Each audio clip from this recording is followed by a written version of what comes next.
All right, so okay to record, thumbs up from everyone. Brilliant.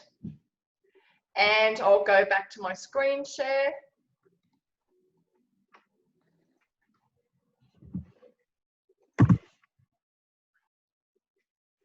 Okay, so across the bottom here, can you see the chat option there? So this is what your toolbar looks like. From here, there's an option there that says record, and I can record directly from here without going back. The only thing I can't see is the chat, so that's why I stopped sharing my screen, so I could go back and see that you'd all given me the go ahead to record. Then we've also got one here that I've put a lovely little round circle called reactions. Can you see the reactions there? All right, because we're learning how to use Zoom a little bit more, the reaction option gives you a clap option or a thumbs up. Can everybody give me a thumbs up using the reactions tool? Yes, excellent, brilliant, wonderful. Okay, so it's across the bottom there, it's reactions. It looks like a little smiley face with a plus sign on it. So this one here. Everyone got that? Okay, and now give me a clap. So click the reactions again and use the clap option. Okay, so it's down on the toolbar, down the bottom. All right, good. Okay. Now, the next screen I have is the chat, and you can see here what the chat is meant to look like. So down on the bottom right-hand corner, where I've got the little down arrow, this is the little down arrow that I'm talking about here. You'll actually see that gives you an option to be able to chat with somebody independently. So if you need to say a message to Harriet, you can click on the down arrow there and talk to Harriet.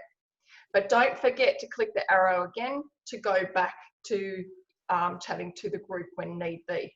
This is a great little tool for communicating within the presentation without having to verbally communicate. Okay, now this one here is very, very important. What I'd like you to notice is down the bottom here, I've actually got the participants section circled. So when you come in and everybody starts, I can actually see who's in the waiting room. So it might tell me 10, 12, 15 people. I can have up to 100 people in a session at any one time. Sometimes it's very difficult to see everybody at the same time, but I can have up to 100. If you're doing a webinar, you can actually have up to 1,000. So, and then there's even more options from there. But what I'd like you to notice and look at is down the bottom where you've actually got participants, click on that. Once you click on participants, it will open up again, and this time it should list everybody. Is everyone seeing that? Can everybody see that on their screen? Yeah. Yeah? Okay, so you can actually see everybody else who's here, but not just their photos, their usernames as well. So for the moment, this is really important, but what I'd like you to do is have a look, and I've just got Brad and mine's up here, so there's Brad, but you'll see with mine, when I move across to mine, it gives me an option that says mute or rename. See how it's got rename here? When you click on rename, it will give you an option that enables you to enter your name in. So at this point, I'm going to stop the share. I'd like you to go and find your name, move across, and it will say mute or more. Go to more, click on more, and down the bottom, it'll say rename. Be careful not to click on remove. So click on rename and then type in your full name for me, please.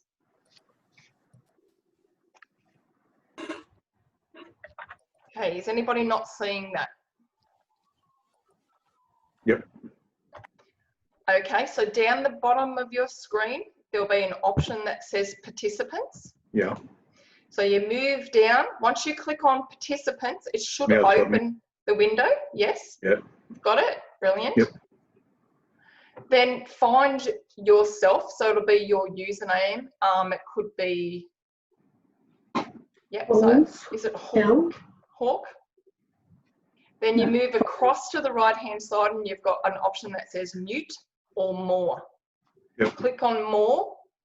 Oh, rename, yeah. And then come down to rename. Mm-hmm. It opened the rename box. Okay. So we've got Harriet. Give me a thumbs up, Harriet. Awesome. Right. All right, Harriet, give me a reaction thumbs up. Beautiful. All right. We've got, pardon? I've got rename, but I can't get it to. Is it opening? Once you click on rename, it should open a little box in the middle. Okay. All right, looking in the wrong place. Sorry. That's okay. That's why we're doing this. It's really important.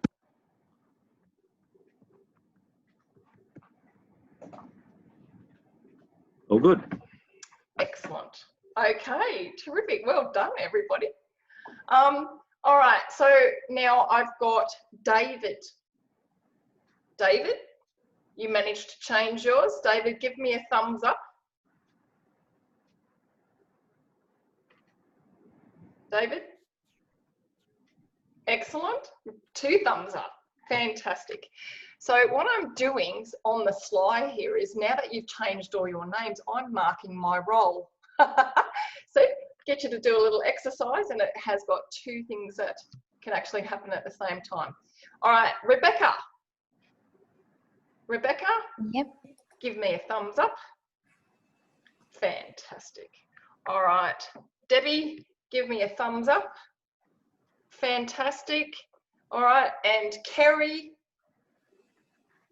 Wonderful. And give me a reaction thumbs up, Kerry. You're just wonderful, you guys. Stuart, give me a thumbs up. All right, terrific. That's beautiful. And Chris, terrific. Anita. Is Anita not with us today?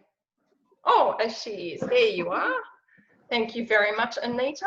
Larry?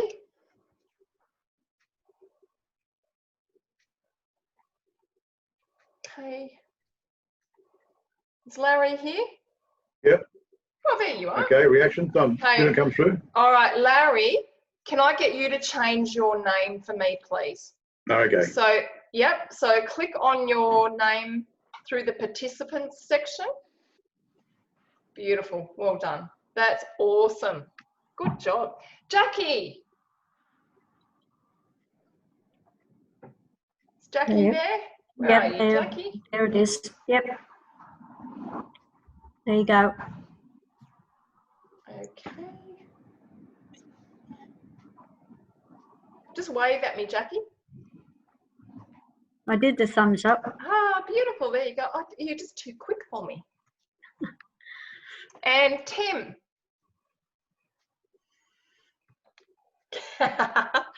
Good job, everyone. That's awesome. Okay, now give yourselves a clap using the reactions button.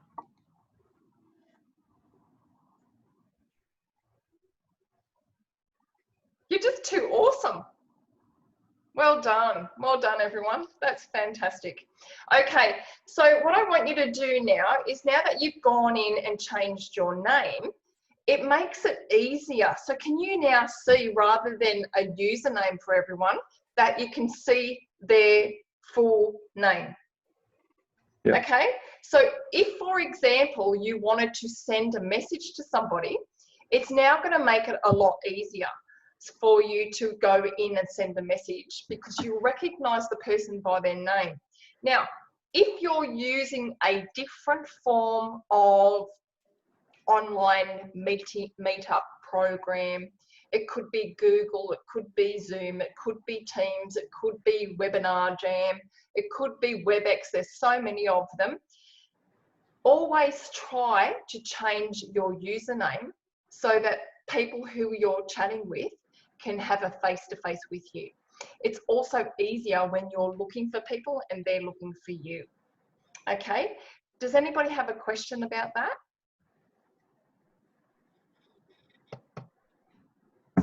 Okay, so what is the word for today? Everyone jump across, don't say it, pop it in the chat. So the word for today is, pop it in the chat.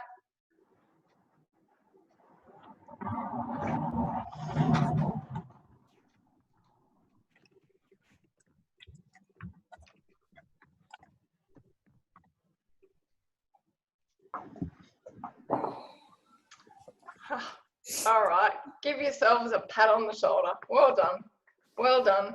The word of today is integration. So we're not going to forget that one, are we? Integration.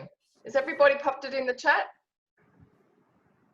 Okay, give me another thumbs up using the reaction.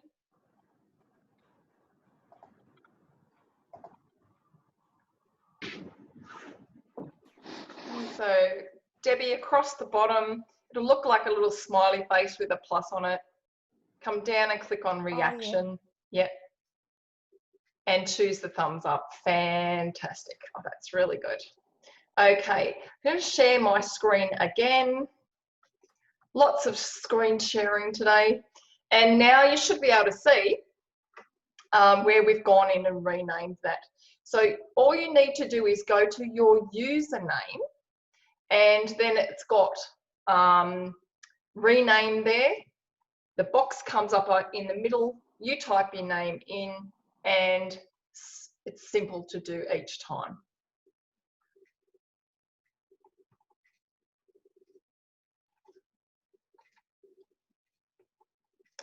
Okay, so everybody has popped their name into the chat. If not, just go in and type your full name into the chat option. And we've done it's okay to record. And then just a bit of a revision from last week. What type of mobile device do you use? So if you can pop that in the chat for me.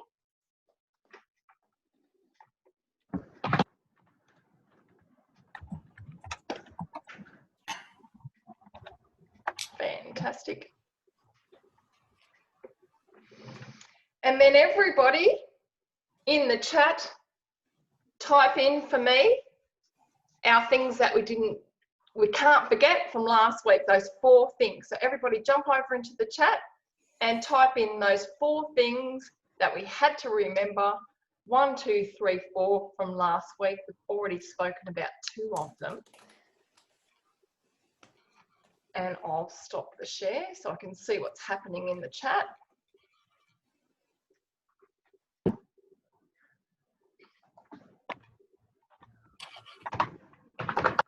All right. And Jackie, Yeah. would you like to tell me what those 4 things are from last week? Can you remember? I can remember password, email address, username. Can't remember the 4th one. That's really Passcode. good. Passcode. Well done. Yep. That's excellent. Okay. So username, email address, password, passcode. Fantastic, Yep. Jackie. Now what I'd like to do is, that was the first thing I really wanted to make sure we know how to do. Because regardless of what online learning we're using, look at what's happening in Victoria at the moment. What happens if the same thing happens here in New South Wales? Are you all working from home at the moment? Hands up those working from home. Okay, hands up those working from the office. Okay, I'm working. Okay, so that could change. What will happen if that changes? This will become more common. This is and will be and is the new norm. So by the end of today, we expect to be completely zoomed out, don't we, Brad? So yes, this is the new norm. So the more we know about and being able to drive and navigate Zoom or Teams or Webinar Jam or WebEx or whatever it is that we use. We've got Google Hangouts, which has also changed to another name, so which they do. So once we learn how to use one, there are a lot of consistencies. So later on this afternoon, this morning, I'm going to show you a bit more about Teams as well. So once you learn one environment, it's then a lot easier to learn the second one. Okay, starting with Jackie, I'd like you to tell me what you've been up to in the last week. So what was your takeaway from last week, and what have you been using in the last week since we were together last time? Nothing really, because I only work Monday and Tuesdays. So you've got some days off. Yeah. So you've been enjoying the serenity. Yes, very much. Okay, well that's so lovely. I haven't been doing anything. You haven't had any wins or any challenges? I've had challenges. Any tech challenges that we can help you with? Yeah?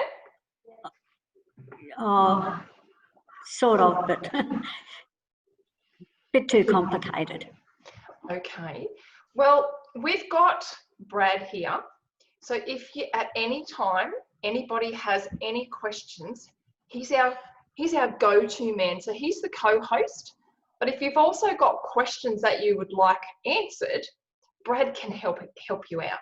So again, this is why getting familiar with using the chat is really important. Yeah. Okay, thanks for sharing, Jackie, and welcome back. Thank you. Okay. Harriet. Hey, sorry, I was on mute. That's all right. What's been happening with you the last week? Any challenges, any wins with what we've been learning?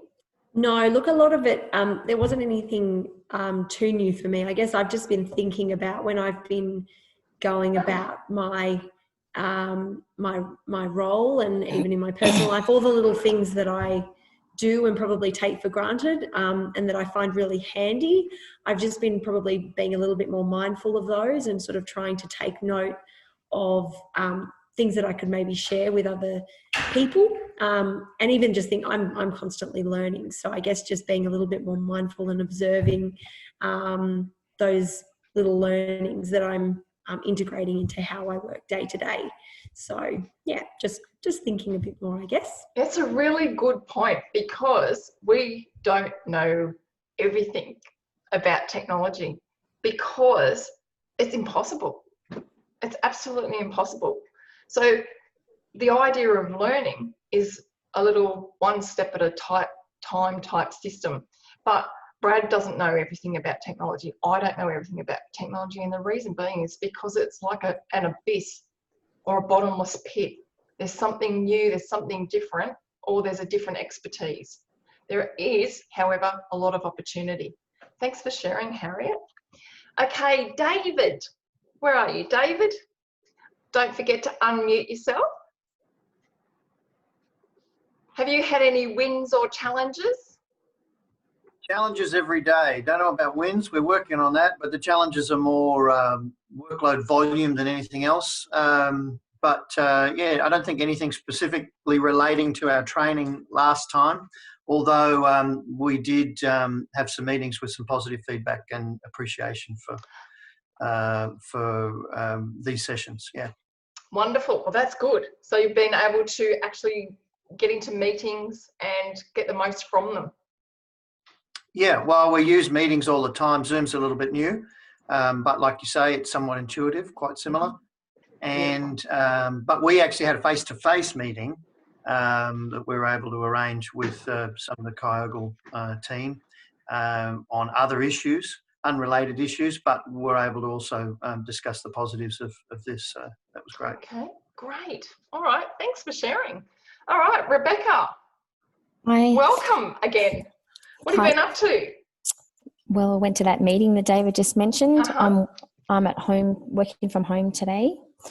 After the meeting, I just went in and bookmarked stuff because I found that was really handy. Great. Yeah. I also went and had a look at the OneDrive icon, or the cloud one was empty, but I just tried to find out a little bit about that before today, but I didn't. I just went into it and knew that I had it because my computer had been updated. Mhm. And yeah, so that's what I did. Okay, good. So you got in there and had a bit of a look around. Yeah, and I do today want to learn a bit more about emailing. I don't know if that's going to be talked about today or. We've got so much planned. Yeah, yeah. Yeah. Yeah, with the that word new- of today is integration, and that covers off on everything. So emailing is, we've got a little exercise to do with emailing. We've got a little bit of OneDrive. It's just all happening. That's All all right. in my notes. Excellent. Thanks for sharing, Rebecca. Okay, Debbie. Hi, how are you? Okay, hello, where are you? Hello, Debbie. Hi, how are you? Good. So what have you been up to? I've been a bit like David, a lot of volume of new work that I've been doing. Mm-hmm. I've used a few things that went in it last week that I didn't know how to use before, so that's been good. What were they? OneDrive. Mm-hmm. I'm not quite sure what else I did, but I know I've been battling through learning all this new stuff, but it's been good. Excellent. That's good. All right. Very brave. Well done. Thanks for sharing. Okay, Kerry. Just unmute yourself there, Kerry. Fantastic. Hi, everybody. Yep. I thought last week's session was very beneficial, even though I haven't actually been able to put a whole lot in place due to the fact that our workload's been huge. But I have put some of the bookmarks and things like that. And yeah, looking forward to today's. Terrific. All right. Thanks, Kerry. We'll see what we can do. Thanks for sharing. All right. And I'm glad to see that you've been able to put a few things into practice as well. And I understand it is super busy. Stuart. Yes. Tell us about your week. Oh, very similar to David's with our workload, but it's nice to see that we're using and sort of bringing a new platform in of how we communicate. Mm-hmm. Yeah, it's each Zoom is a bit different where we use meetings, and but the way the world's changed, we've got to change too. That's right. We can't sit around like a mushroom, can we? No, well, I'm a pretty big mushroom. I think you're really brave. Well done. Okay, thanks for sharing. So you're getting a bit more comfortable with Zoom and how this whole online thing works? Well, I've used similar platform, but it's nice to use it with a bit more with people you work with. Great. That's great. Hey, welcome to education. This is education. This is the world of education. Have you ever sat there and actually done an online learning where you've got to click and drag and then you've got to watch a video and anything like that? How do you find that type of learning? Do you love it? Yeah, it's not bad. What about feedback? So there's in that type of system, like if you're doing WHS, there's usually one of these subjects that is done that way. So you watch a presentation and you click on it and it gives you information to read. That is sort of the old type of e-learning. This is the new e-learning. So this is where we're actually together, we're online, we're face-to-face, even though we're not. So the click and drag type of e-learning is still there, but welcome to the new type, because this is a lot more interactive. And what's the word of today? Integration. Integrated. So we're all integrated. And by saying integrated here, everything that we do, we can do within the training room. Okay, terrific. Stuart, thanks for sharing. Chris. Yeah, no, it was good. Yeah, from last week, and sorted a few emails out and got rid of a few, put a few in folders, bookmarked. Yeah, it was all good. Fantastic. So a bit of everything. Bit of everything. All right, you really did learn a lot and use it. So that's wonderful. Okay, thank you, Chris. And Anita. Hello. Hello. I think the one thing I want to get out of this is OneDrive. I've been saving things into OneDrive, but I don't know how it works. Okay. But also Zoom is new. I've had to set up Zoom meetings. I used to team meetings. But yeah, I have to set up a Zoom meeting. I have no idea how to do it. You need to set them up. No, not necessarily, but if Zoom is going to be used more than Zoom, then you can learn about Teams today. Okay, we have a few issues with your sound there. Just where your microphone is, if it's near your jacket, it could be rubbing on it. And if you get that sort of, try talking now, Anita. Is that better? Yeah. Yeah. So if it's close to your shirt, it can rub on it. And it's amazing how much sound can be picked up and sent across the classroom from that. So could you please repeat what you said about Zoom?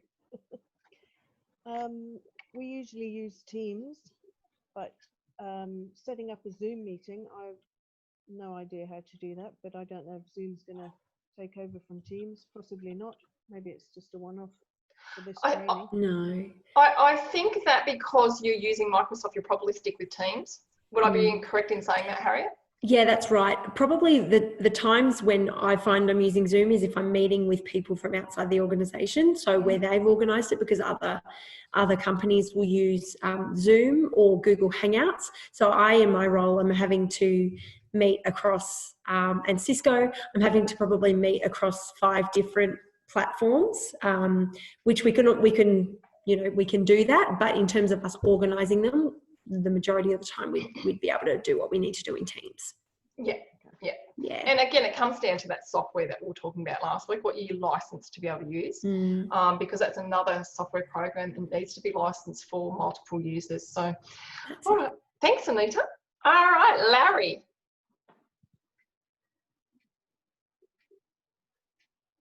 Hello.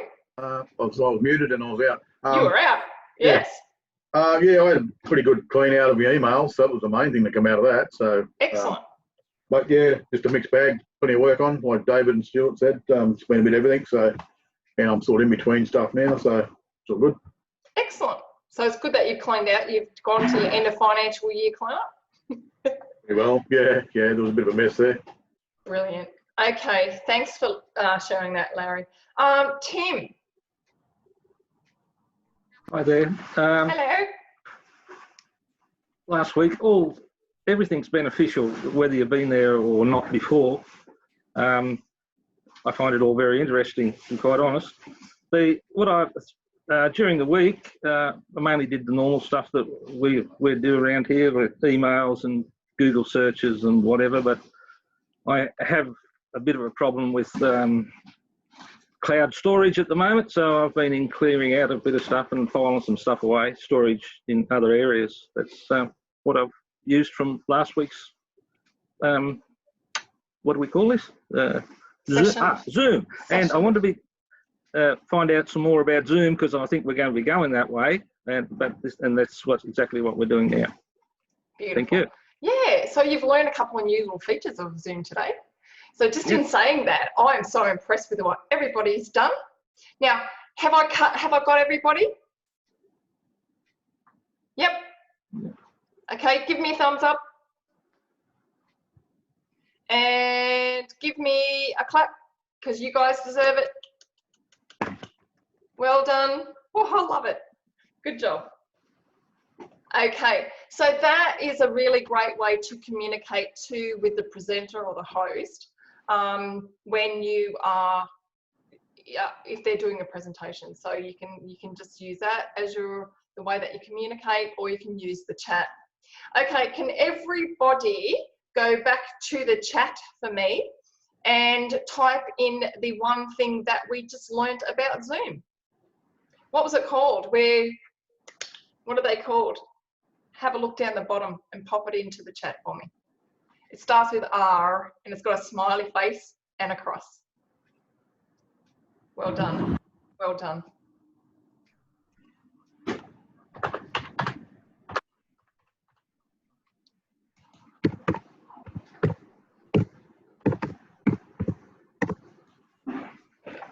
Okay, fantastic.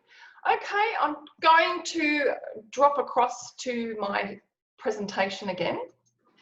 And we'll just do a little bit of a 365 revision. And remembering that when you're using, oops.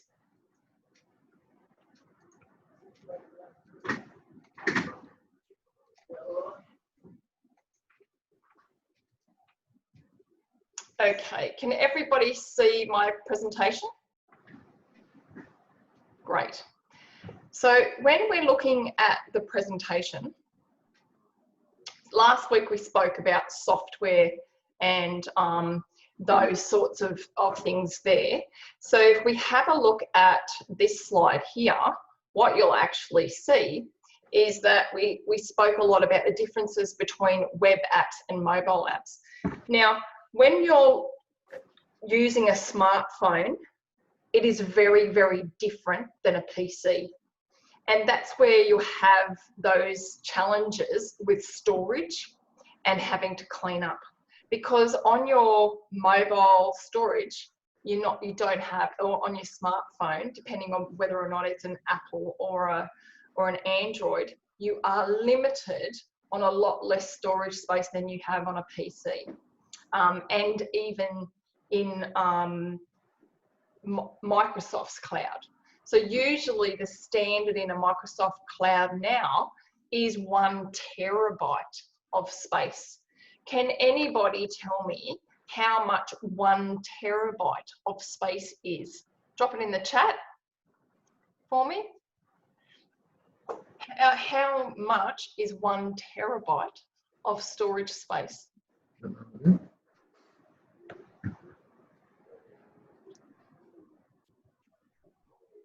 Okay, do we have any answers there, Brad? Co-pilot, what do we got? 1 trillion bytes. Right. Which is true. Lots of gigabytes. 1 gig. Not right. Okay. All right. So, yeah. So let's just stop there for 1 second. Let's do it again. If we were going to do it in movies, how many movies could we store in 1 terabyte? Okay, go back to the chat. It doesn't matter if you're right or wrong. That's what we're doing here. It doesn't matter. So how many movies on average can we store in 1 terabyte of space? Oh, man. Okay.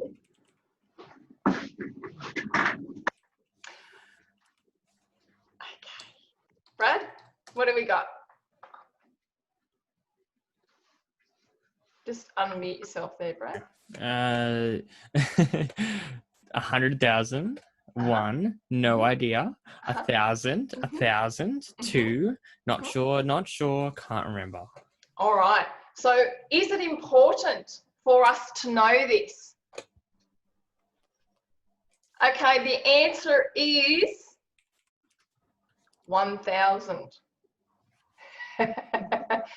In today's size storage, that's a lot, but it's not really. So I know if we have a look across at your DVD, if you're at home and you can actually see your DVD stand, you might have 100 or 200 on there. After a while, that stand's going to fill up and you need to get either downsize on your DVDs or get another storage unit. Does that make sense on why we need so much storage? So going back to what we spoke about, and when we're talking about Office 365, what type of software is it? Word of the day, what is it? Integration. It's integrated. It also is not hosted on the computer. Where is it hosted? The cloud. In the cloud. Fantastic. So that there is quite important. Okay. Does anybody have any questions? So 1 terabyte will enable us on average, just generalizing, 1,000 movies, regular size movies. All right. So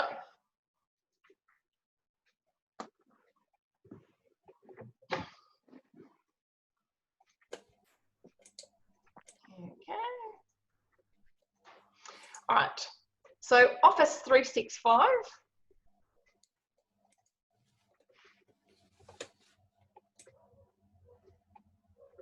is integrated.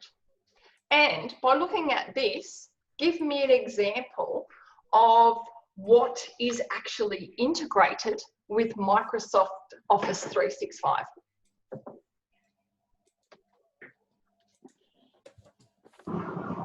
Word, Excel, Outlook,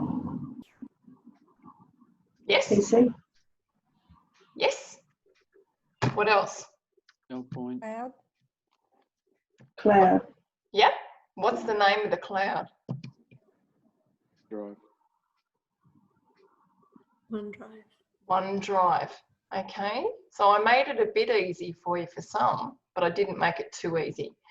Okay. What else do we have there? Okay. Think about these things here.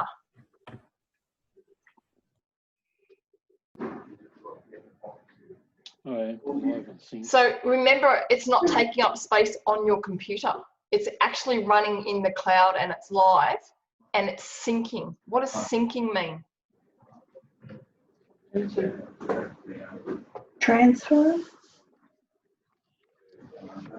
It's constantly changing. Think of syncing like every time you create a new document, it will upload it to OneDrive. It will sync it with OneDrive and it will make sure that what you're seeing in there is the most current, most recent. Think about the news. Remember, the news changes daily. And if you turn the TV on, you're going to get a refreshed news broadcast every single day.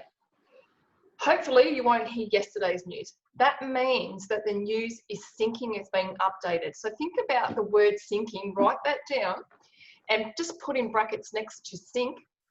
So what does sync stand for? Synchronize. Synchronizing, right. So it's synchronizing. Think of synchronized swimming, okay? So it's actually syncing and it's updating all the time, constantly, because the software is live. So when it's live, we can see those changes. So this is why it's so difficult to keep up with technology now, because it's live, it's changing daily, it's getting new, it's getting better, it's getting more options. So what you can see of the old Microsoft Office is PowerPoint, Outlook, Excel, Word, OneNote. You've got so many different options now. You've got OneDrive, you've got SharePoint, and we'll see what else is in there. But there's so many options and they're changing daily because they're live. So they're going through transformation, changing, becoming better and better, more updated all the time without being on your computer. Okay, what we have here is our sign-on screen. Now, if you have a look there, we've got office.com. So when we want to connect, we go to what we're looking at here is not Google. What is it? Microsoft Edge. Right. It's Microsoft Edge. So it's the latest version of that. And you can see there that we've got two sections where we can type in. So you've got what's called the search bar here and the search bar here. It doesn't matter which one you're on. So also you've got not syncing. Why am I not syncing? See here, it's got not syncing. The reason it's not syncing is because it's not logged in. So for you to be able to, one, access OneDrive, two, for it to sync and change, you need to be logged in. Once you log in once, you can get it to stay logged in. You can also download to the computer like we saw last week. I'll show you again later how to actually bring OneDrive down onto your computer. Then here you've got this option. So that option there is a little cog. What's that? Settings. Settings. So wherever you see a little cog, whether you're on your phone, on your iPad, on your PC, wherever you see the cog, that means settings. What about this one here? For wait, there's more. Oh, who was that? Put your hand up. Oh, brilliant, Stuart. That's the but wait, there's more button. Okay, so when you click on that, it will give you a drop-down menu with lots and lots of options. Well done, that's great. Okay, what are we looking at now? Sign in. Sign in, and I know that you guys know how to do this, but it's still really important that you go in and you sign up from your sign-in account if you're using the cloud-based or web-based software. Once you log in once, those username, email address, password, passcodes, that's why we really do need to know these and do them over and over and over again. How many passwords did Brad say I had last week? 80 something. Yeah, I have over 80 and I don't remember them. It's impossible to remember them. So I do use a little index book for the ones, but I don't write the entire password down. I give myself clues to what the password is. So that's how I remember. You can have web-based apps that remember your passwords, but if you get locked out of the device, that can become problematic. Does anybody have any questions that relate to that?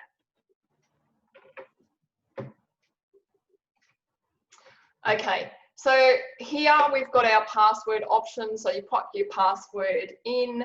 You also have, you may have a little eyeball over here which shows you the password. It's not there in this option, but the eyeball enables you to see the password and then turn it off again. Again, we suggest that you don't do that if you are looking at connecting in the workplace. What's this part here do? And why do we need it?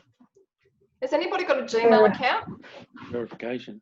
Yeah. Has anybody got a Gmail? Yep. Hands up who's got a Gmail account.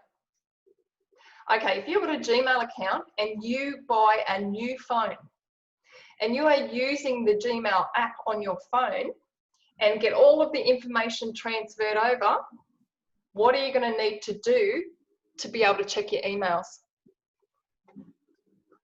New passcode.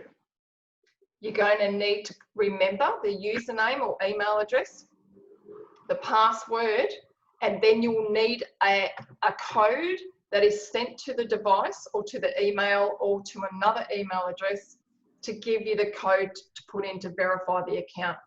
Now, with that, I will mention that in saying when you're talking about getting a new device, if you have one app on it, you're going to need to log back into that app. Username, email address, password, passcode. The thing to think about is if you've got 80 apps on the phone, are you going to need to log back into those 80 apps? Pop it in the chat, yes or no. Are you going to need to log back into those 80 apps, yes or no? Pop it in the chat for me.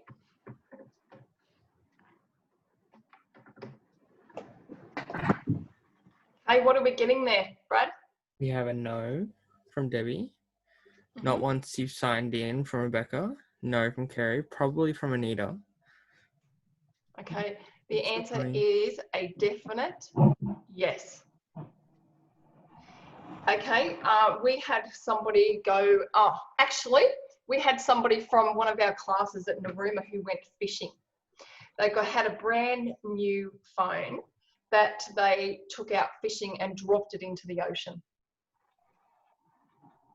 They had to go and get another phone. Once they got the phone, they literally needed to go back, download any of the apps that didn't cross over, and then sign back into Gmail, Hotmail, Facebook, TikTok, Instagram, Zoom, the mobile banking app, everything. So it's a very, very important, going back full circle to where we were last week, is why those 4 things are so important. What are they again? Who wants to have a go? What are those 4 things? Username, password, passcode, email. Okay, really important. And I can't stress it enough, because if you do get a new device, it's not going to remember your username and password. It's different. Okay, it's a different device. Even though the apps are the same, you will need to. So on there, last week we also spoke about the devices having access to Microsoft products. If you want to use Microsoft Word on your mobile device or your tablet, you can. But you need to also log in like you do. So you need to download the Microsoft Word app separate. You need to download Excel. You then need to log into those. So again, you need to know your work username, the email address, and the password. Do you understand? Give me a thumbs up that you understand why you need to remember those.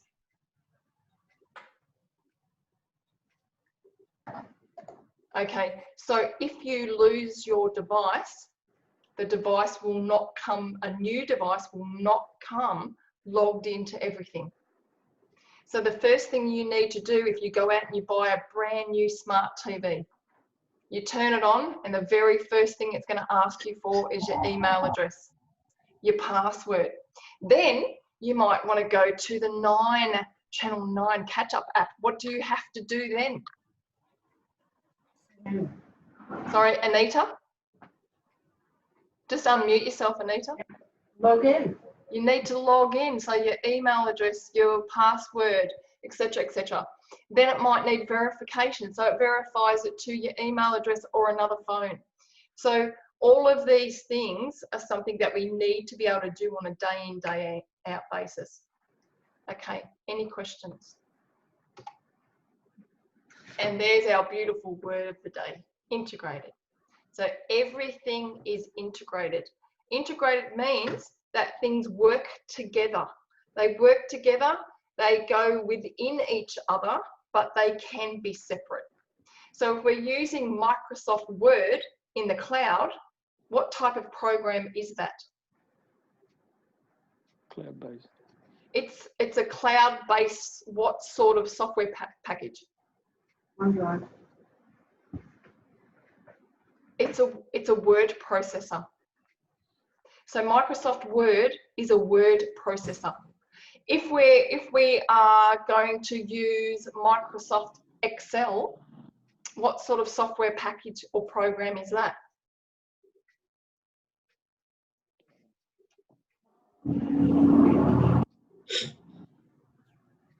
Spreadsheet. It's a spreadsheet. Okay, it does calculations. Very good, thank you. So by integrated, probably the most simple way to explain it is Microsoft Word is a standalone word processor. Microsoft Excel is a standalone spreadsheet. Microsoft Outlook is a standalone what? Email. Email. Okay, but all together, they're what? Integrated. Integrated as a package called Office 365. Fantastic, very good. So that's why we need to know what integrated means, because they all are integrated and it means that they work together with each other. And we're going to see more of that today. Any questions?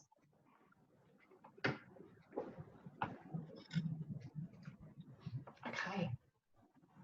All right. So once we've logged in, we come to this section here. Here's another word that I'd like you to write down. The word is dashboard. Okay, so the word of where we are is dashboard. We're right at the dashboard now, and we're at the Office 365 homepage, which is called the dashboard. Have you heard the term dashboard before?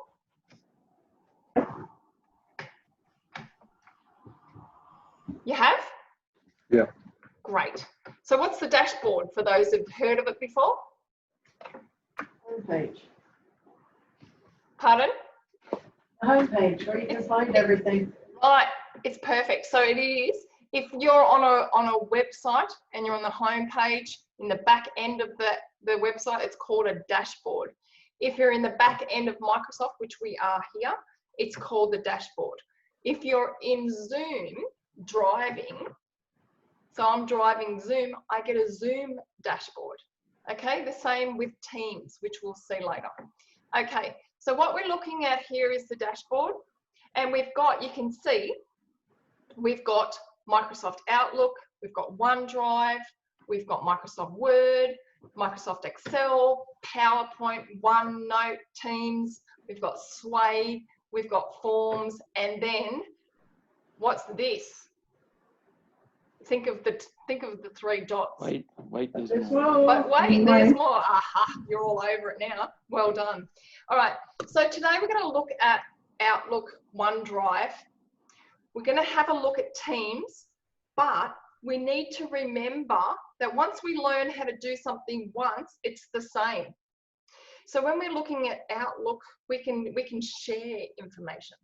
When we're looking at OneDrive, we can share information. When we're looking at Microsoft Word or Teams or Excel, we can share information.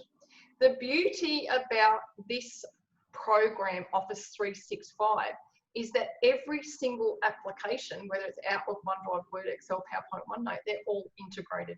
So they all work together. And when you learn how to do it once, you only need to know how to do it once because it's the same and consistent in the other programs. Okay, so today we're going to look at OneDrive for Business in more detail. There is a bit of a difference between OneDrive for Business as opposed to OneDrive Personal. If you've got a Hotmail account, do you have OneDrive? Hands up those who've got a Hotmail account. Yeah? So who's got a Hotmail account? Okay, so if you have a Hotmail account, do you have a OneDrive? Not that I've noticed. Okay, you do. And it's hiding. So whether or not you've got a business account or a Hotmail account or an Outlook account or a live account going way back when, they all are Microsoft email accounts exactly like Microsoft Outlook that we're using in Office 365. So even if your Hotmail account is 18 years old like mine, do I have a OneDrive? Must do. Yeah. I do, yes, I do. So everybody has, if you're using Outlook, Microsoft Live account, or Hotmail, they are all the same. They've just changed their name. So if you're using any one of those 3 email addresses, you will have a OneDrive. Okay, so here we are at the dashboard. And if you have a look here, you can actually see what a clean version of the OneDrive dashboard looks like. We know that we're in OneDrive. How do we know that we're in OneDrive? Top left. Okay, what's this thing up here? Remember from last week? It's the tab. So we know we're in Microsoft Office because the first tab says so. Here we're in OneDrive because the tab says so. We also know we're in OneDrive because it's got OneDrive there. Whose OneDrive is it? Trish. It's me, that's right, okay. But notice we've got me there, but we've also got me there. So that's my profile here. So if you have a look at the left, we've got these things, all of these options called My Files. We've got recent additions to the OneDrive. We've got stuff that is shared. So it can be stuff shared by you to somebody else or something that somebody has shared with you, and that is all here and integrated. Now, Harriet, got you at the perfect time there. Tell me about SharePoint. I'll try. So only what you know, it's all good. Yeah, so I know for us, SharePoint is integrated with OneDrive, but it allows us to have basically team folders in the cloud environment. whereas OneDrive is sort of your own personal cloud space. SharePoint is where you can set up a team shared folder structure that you can share with your team or a broader group or. Okay. Yeah. Well, actually, I think maybe at some point SharePoint will go. Because what we're actually seeing is in this section of the dashboard, you can't see SharePoint there. And the reason being is because of the word of the day. What's that word of the day again? Integrated. It's integrated. So where we would have seen SharePoint here, it's not there. However, if you're using it, it will be. But it's now becoming more of a share option between groups rather than SharePoint, and also from Microsoft Teams. Don't worry too much if you don't understand that. We're going to go through. I agree, Trish, because, and I think for us, because we also migrated from Google to Microsoft, and in Google Drive acts as both of those things, whereas in Microsoft, they're still a bit separate, which seems a bit strange. Microsoft is very clunky, and that's why I changed over from Microsoft after 25 years of using Microsoft. As soon as Google came out, I changed over because of the cloud options. Because we train Office 365, yes, got to use it, got to be using it and integrating with it, but we don't use it for the business, and that's our choice. But they are very similar, but it's taken Microsoft a good 7 years to catch up with Google. Okay, so what you'll actually see is it's going to be, you saw the change in Microsoft Internet Explorer, you saw the change in Google Drive, you've now got SharePoint, but again, it's going to become groups and then part of Teams. So I think you'll actually see the migration over that fairly soon. Then you've got Discover. So Discover enables you to find things, to discover new things. Then we've got, like we have in our normal computer, a recycle bin. That's always handy, isn't it? Then you've got what's called a shared library. So this is what's taking over, Harriet, from OneDrive. So that create a shared library there. So if I set up a shared library right now, I can add every single one of you to that from our team. Once I've got you all there, I can say, okay, in this one folder, this shared library, everything to do with work, whether it's spreadsheets, document templates, newsletters, files that you need, WHS information, so work health safety information, everything can be in that one library. And then everybody has access to this one library there. So I know that you talked about a few different types of documents that you were using last week. I think it might have been Larry, did you say? Or it might have been David was talking about a few different things. What are you using that is really important that staff has access to?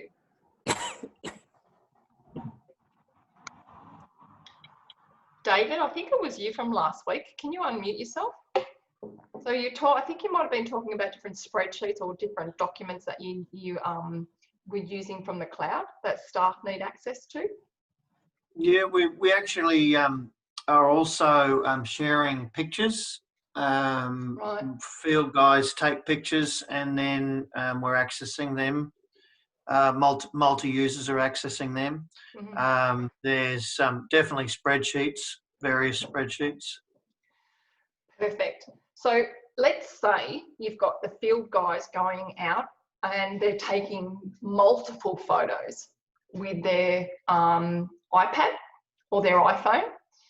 Rather than keep all of those in the cloud on the iPad, that can automatically be sent to a shared library, then removed from the device. So that's another way, Stuart and David, that we were talking about filling up the actual iCloud. So when you're doing that, you create this one library that when they need access to those pictures, it's just one spot rather than 10 places. Does that make sense? Mm. Yep. Yeah. Yep. So think of it like a filing cabinet at home, and everybody in your family has got a folder in that filing cabinet. I just happen to have one here. So I've now got a little folder that's got my name on it, and all I need to do is go to the filing cabinet, open the filing cabinet. All of my files are in there, okay? So at the end of the day, everything is transferred into that. I close it up and I pop it back into the filing cabinet. Each member of the family does the same thing. So what happens when you want to share it? So if I need a document that one of the kids has put in the filing cabinet, what do I do? You're looking for it. Go to the filing cabinet. I go to the filing cabinet, I open it up, and I find the kids' folder, and there it is in there. So I have access to that. What happens if I need a phone bill? I'm not sure if I've paid the phone bill. Where do I go? Filing cabinet. You go to the Telstra or the Optus folder that you've created in your filing cabinet, and you put it there. There is nothing different about the way that this works than a normal filing cabinet. So if you can keep that in mind, remember last week I had the picture of the filing cabinet, and I had this is C drawer, this is a USB, this is OneDrive, etc., etc. So literally think of it as a physical filing cabinet, and it makes the whole process easier. Okay, so any questions? Yes, can I just clarify that OneDrive is your personal filing cabinet? And you invite people in to look for documents in your filing cabinet? Yes. Okay. Yes. So OneDrive is the filing system that you're using for work. And what happens is you will have associated with your email address your own filing cabinet. So that becomes yours. That's where all of your information is stored, and then you choose to either tidy it up, you can share it, or you can remove it. Now, if you have a look over here, we've got sign in, upload, mobile, desktop, and share. So at the moment, you can see that I am signed in. I'm signed in here, but if you're not signed in, it has a sign in option there. We've also got new, upload, sync. What does that mean? Synchronize, update. And then we've also got automate. That automate enables us to do a few more advanced type things, but syncing here is important. So when OneDrive is syncing, that will actually spin. So you'll actually see it on the bottom of your computer that it's telling you that your personal drive or folder is syncing and updating. Has anybody seen that yet? Has a computer done anything that sort of gives you this symbol that you can see there for syncing? Mm-hmm. Yeah. Normally in business, we set it up to do it when you're not there. So mine here, we set it up automatically to sync at 2 a.m. Okay, so usually in the workplace, that's when that will happen. Okay, we also have this section here, name, modify, modified by, file size, and sharing. Can anybody tell me if that looks familiar? Then Internet Explorer. Sorry? In the Explorer, in your G drive. Right. So that's just the files, and the files are there regardless of whether this name, modified by, file size, and sharing is on everything, whether you're using a USB. So the name is the name of the file. So what I've got here is this whole area is all very clean. There's nothing there. So this is what OneDrive looks like, brand new. Okay, so there's nothing in there. I'll stop the share for a moment and I'll show you one that's not so brand new, and then we'll go over and have a look. You'll see now we're going to go live. So I'll stop the share there and I'll bring this up, and if you just give me 2 seconds.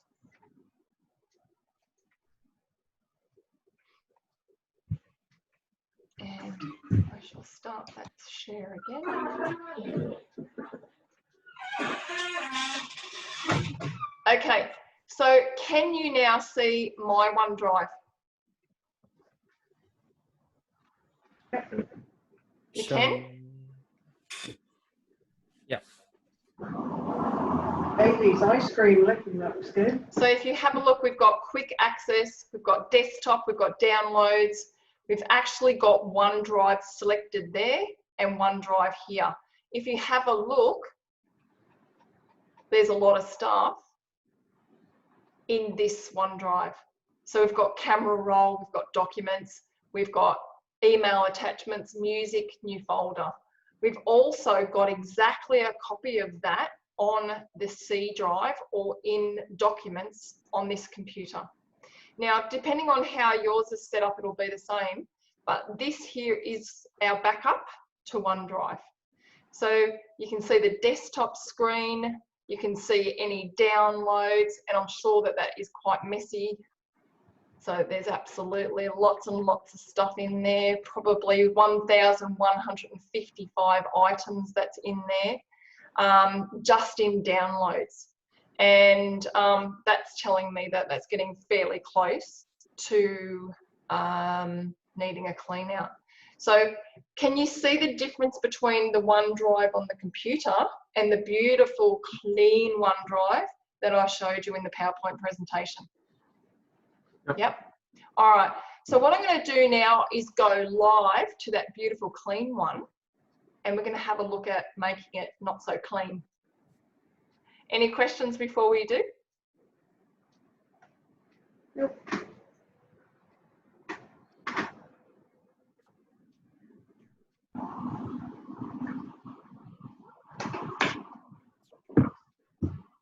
Okay, so here we are, live, very live in Microsoft Office, and you can see it across the tabs. Can everybody see where it says Microsoft Office Home?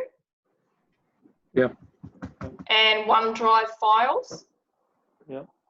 Okay, everybody give me a thumbs up if you can see my screen properly. Excellent. Good, good, good, good, good, good. Okay. All right. So we've got Microsoft Office Home. Tell me now if you can see OneDrive. So OneDrive? Yep. Yep. Yep. All right. What's this? Email. Outlook. Beautiful. It's an email, isn't it? What's this? Outlook inbox. It's my inbox in Outlook. But- And what's this? Teams. Rightio. So see how I've got all of those things open already? There's no need to close things down. So if I go back to the first tab, we're now using Office 365 live in the cloud. So over to the left-hand side, we've actually got this little baby here. Can you see that? What is it? Yep. Small. More options. It's the Rubik's Cube. So my name for it is the Rubik's Cube, and you'll see it in Google, and you'll see it here, there, and the other. But again, that is the more apps button that actually launches the apps. We have the apps open, and you can see now this is live rather than looking at it. So see how straight away you can see that that's live. Why? When I move to each one of those, they come forward a little bit. Are you seeing that with me? Mm. Yeah. And look, but wait, There's more. All right. So today we're focusing on Outlook, but there are other apps. So if I click on all apps, you can actually see them here. So have you heard of Yammer? No. But look at all these apps coming in at the bottom. How many apps do you think there are? Few? Yeah. Okay, so I don't expect you to know what all of these are. I just want you to know that they are there and you might come across them at some point. This one here is for creating videos and running videos in meetings. So there's all of these little notebooks. I'll just click the back arrow there to close those down because you can see that there are quite a lot of them. And like I said, today Trish, we're focusing. Yes? Sorry, just on that, on the Rubik's Cube, one thing I just wanted to call out is that if people are using Google Chrome, you might see both the Microsoft Rubik's Cube and the Google one. So just be mindful of where you're going to in case you accidentally Chrome takes you to the Google apps instead of the Microsoft apps. You can see that this is the Office 365 one because it's at the left and you can see that there. The Google one will be here on the right hand side. So it'll look exactly the same, but it'll be over this side. So yes, let's have a look at that. And the apps launcher, that's what it looks like for Office 365. So you can see Outlook, OneDrive, and you know that that's Microsoft because it's got OneDrive. If we accidentally went to Google, what would be in there instead of OneDrive?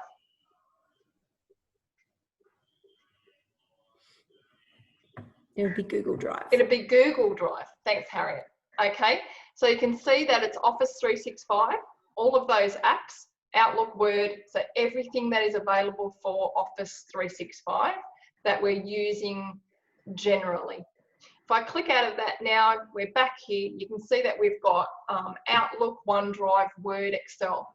For now, I'm going to go, because I've already got it open, but if I wanted to go to OneDrive in the cloud, I'd click here.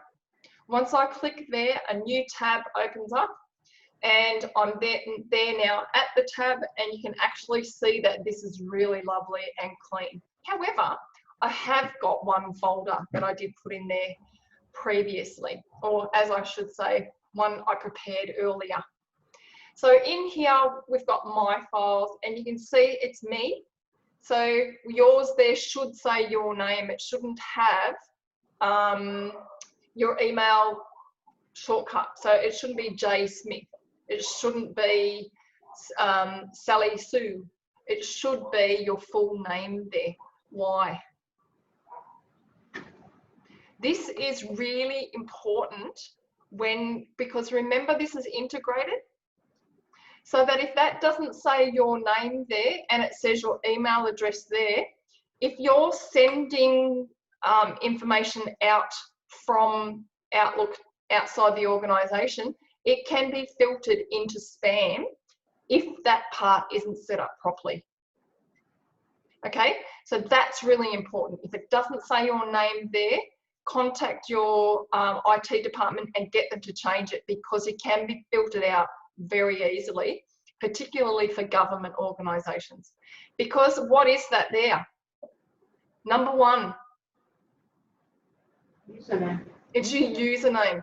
So that there must say your name, because when you're sending an email, it tells them that it's from you as a person, not from an email address that they don't recognise. So that is very important. Then we've got recent. So anything that's coming up recently. So because again, this is really clean, I don't have anything there. Anything that you've got in OneDrive that you've done and looked at recently is any documents that you've opened today.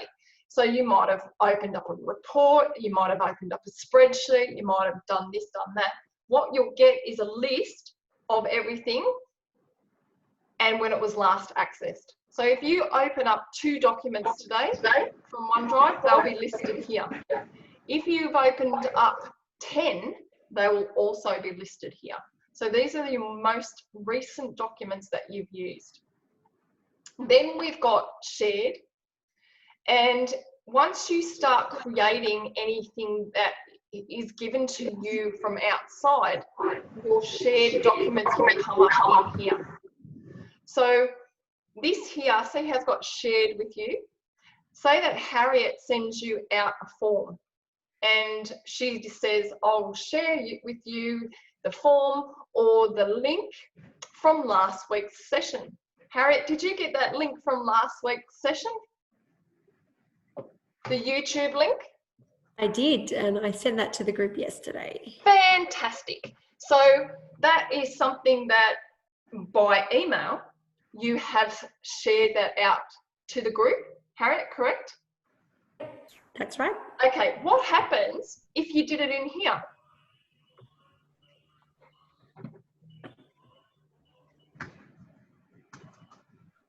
When you send an email, it's gone. Unless you go to send items, you can't tell.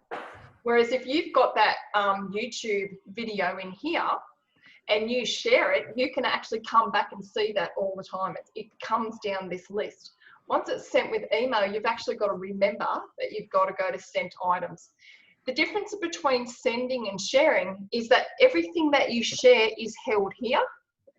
And you can see everything that has been shared out. You can share it with people within the organisation or people outside the organisation. So remember, the word is shared, not sent. So if I wanted to share a document with you, I can simply do it from here by going to My Files. And to make it really simple, you can actually see I've got IT manuals here. And did you all get a copy of your IT manual? I did. I sent that out last week, so hopefully Everyone's got a copy of that. Brilliant. So look at this. What have I got here? Folder. This is our manual in my folder. What have we got? A lot of reading. A lot of paper and a lot of plastic. Because these manuals change again because the software changes, down at the back of me, I've actually got a whole shelf of these folders of recent ones. Every year, just like you, we need to go through our filing cabinet and get rid of all the old manuals. So you'll see here, I've actually got the 2019 version of the manuals. So there's a 2020 version. So everything in here now is obsolete and outdated. However, for the purpose of this exercise, I'm going to open that up and you'll see all of the manuals that we have for the subjects that we've been training just recently. So if I say, okay, I want to access this one here that says using digital literacy skills to access the internet, if I was to open that, what would I do? And what did I do? So here I'm actually looking at a folder. So it's like going to my filing cabinet again and grabbing out the folder. Does that make sense? Yep. Once I open it, all I do is click on it and you do it exactly the same whether or not you're in Outlook, OneDrive or in File Manager. So how do we open the folder from OneDrive? Double click. Double click, easy. Double click, it's now open. We're now going to view all of those again. So now I want to open up that file. What's happened? So we had the digital literacy one. We click on that. And what happens? It's open. Okay, can you see it? Yep. All right, what does it say here?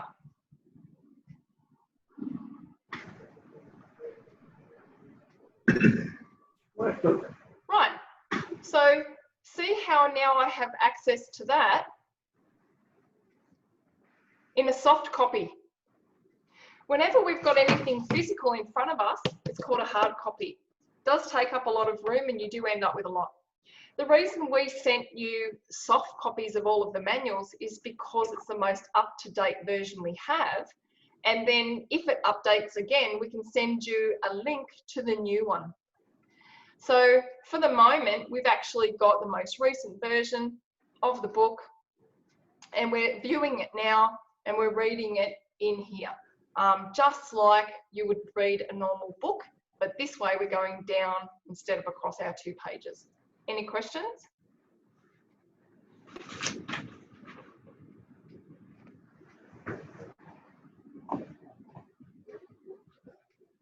Okay, so does that make sense on seeing the drive open? Has anybody created a Microsoft Word or an Excel document before? Because this is a Microsoft Word document. This was typed in Microsoft Word and then stored on our cloud drive. So what's the name of our cloud drive? OneDrive. So what's the difference between what we're doing here than what you would normally do? So has anybody, Larry, have you created a word processing document and saved it to your computer ever? Yeah. Okay, so is this different on what we're doing here? Oh, not really. It's exactly the same. So if you know how to use your file manager, this is exactly the same. When you get really good at file manager, you'll be able to come in here and do whatever you want to do there. Is anybody not great with file manager? If you're not, using and understanding how to store files electronically is something that I would highly recommend you learn, because file manager is, or file management is really important regardless of whether or not. Larry, was it you who said that you spent some time getting rid of, or Stuart, getting rid of some files from last week? Larry. Oh, yeah, more emails. Okay. Cleaning out the emails and things, yeah. Okay, so we need to be able to do exactly the same thing with our files. So if you're not sure how to do it, it is something that I would encourage you to really learn as much as you can about file management. Because not only do you need to do it in your emails, you need to do it in your OneDrive, you need to do it in your iCloud, you need to do it in your photos on your normal phone, and in other storage units also, whether it's a USB, or if you have a gallery folder or a downloads folder on your phone. So actually understanding how to do that is extremely important. And I'll give you an example of why. We were working with an administrator from a local business, quite a large business with branches all over the place. And this person had been in the organisation for a very long time. When we work for an organisation, we learn what we need to know for that organisation, and sometimes we don't go outside that. I was doing an assessment with the staff, and one of the staff members came up to me and said, I have got a question for you. And I said, okay. She said, can I do the assessment on my phone? I said, yep, not a problem. She also said, oh, before we start, can I ask you another question? I said, yep, not a problem. She said, I've got files in my phone that I actually want to be able to remove, and they won't go. She said, I've clicked on them, I've tried to drag them off, I've tried to delete them, but they won't disappear. So I went on and had a look, and the actual problem is that the files that she was trying to remove were integrated or linked to places that she'd been on the internet. So she can't actually clear any of the files until she clears where she'd been on the internet. So that's something that you also need to consider, is that when you are downloading, you're creating a cross-reference, and until you remove the information from the internet, you may not be able to get rid of it from the device. Okay? Does that make sense, or do you have a question?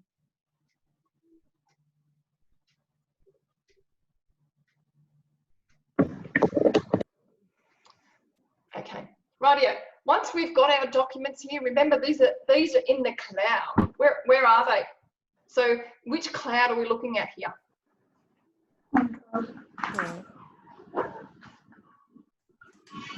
Can you please put it in the chat for me? So we're in the cloud. Whose cloud are we using right now? Okay, I'll give you 30 seconds. Go to the chat, pop in whose cloud are you using at the moment?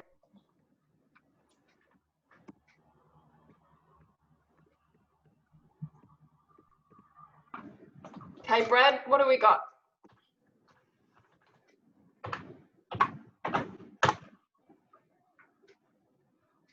Hey, Brad. Sorry, I'm muted, damn it.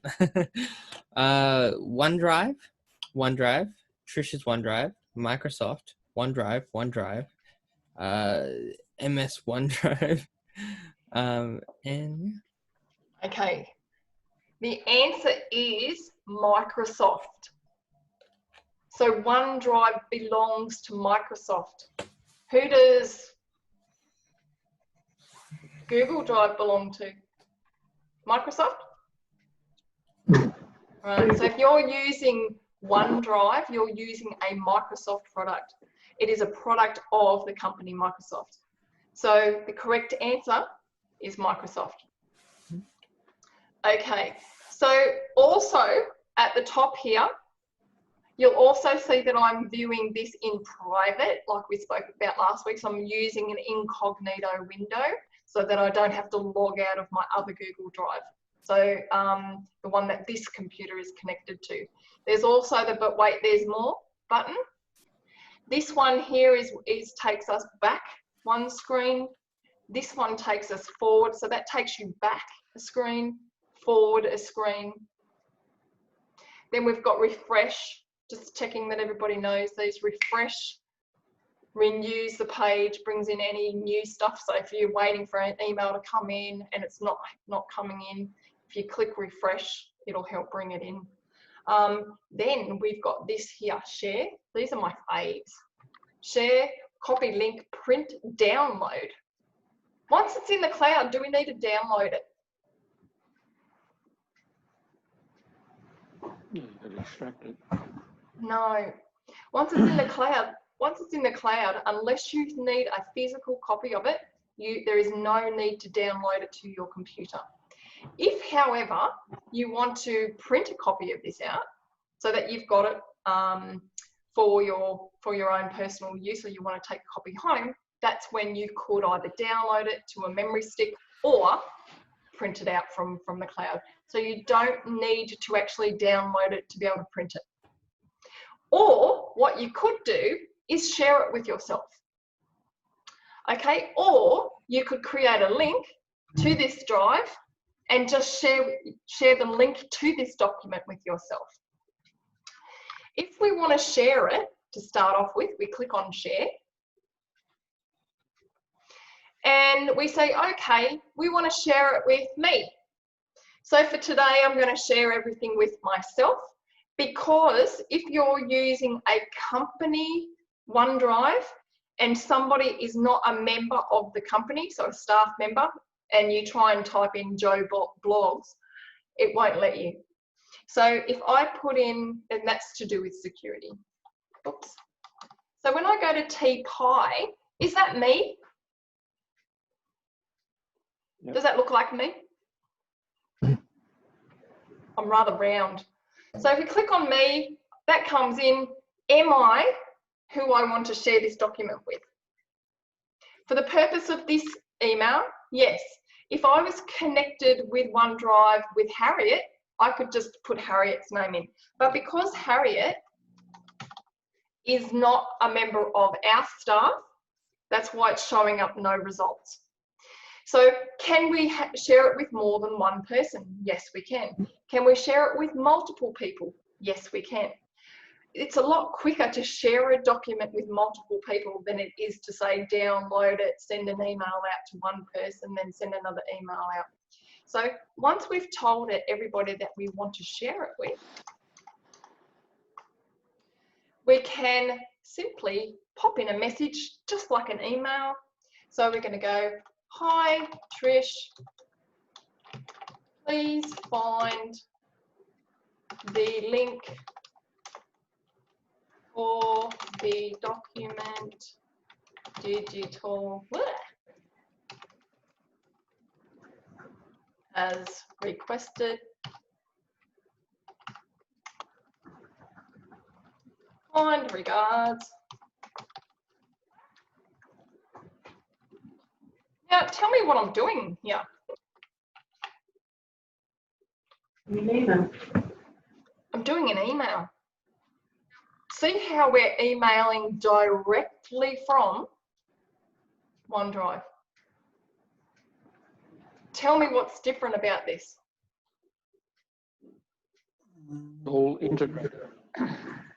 Okay, it's the word of today, isn't it? It's integrated. So because I'm in OneDrive, it's a Microsoft product.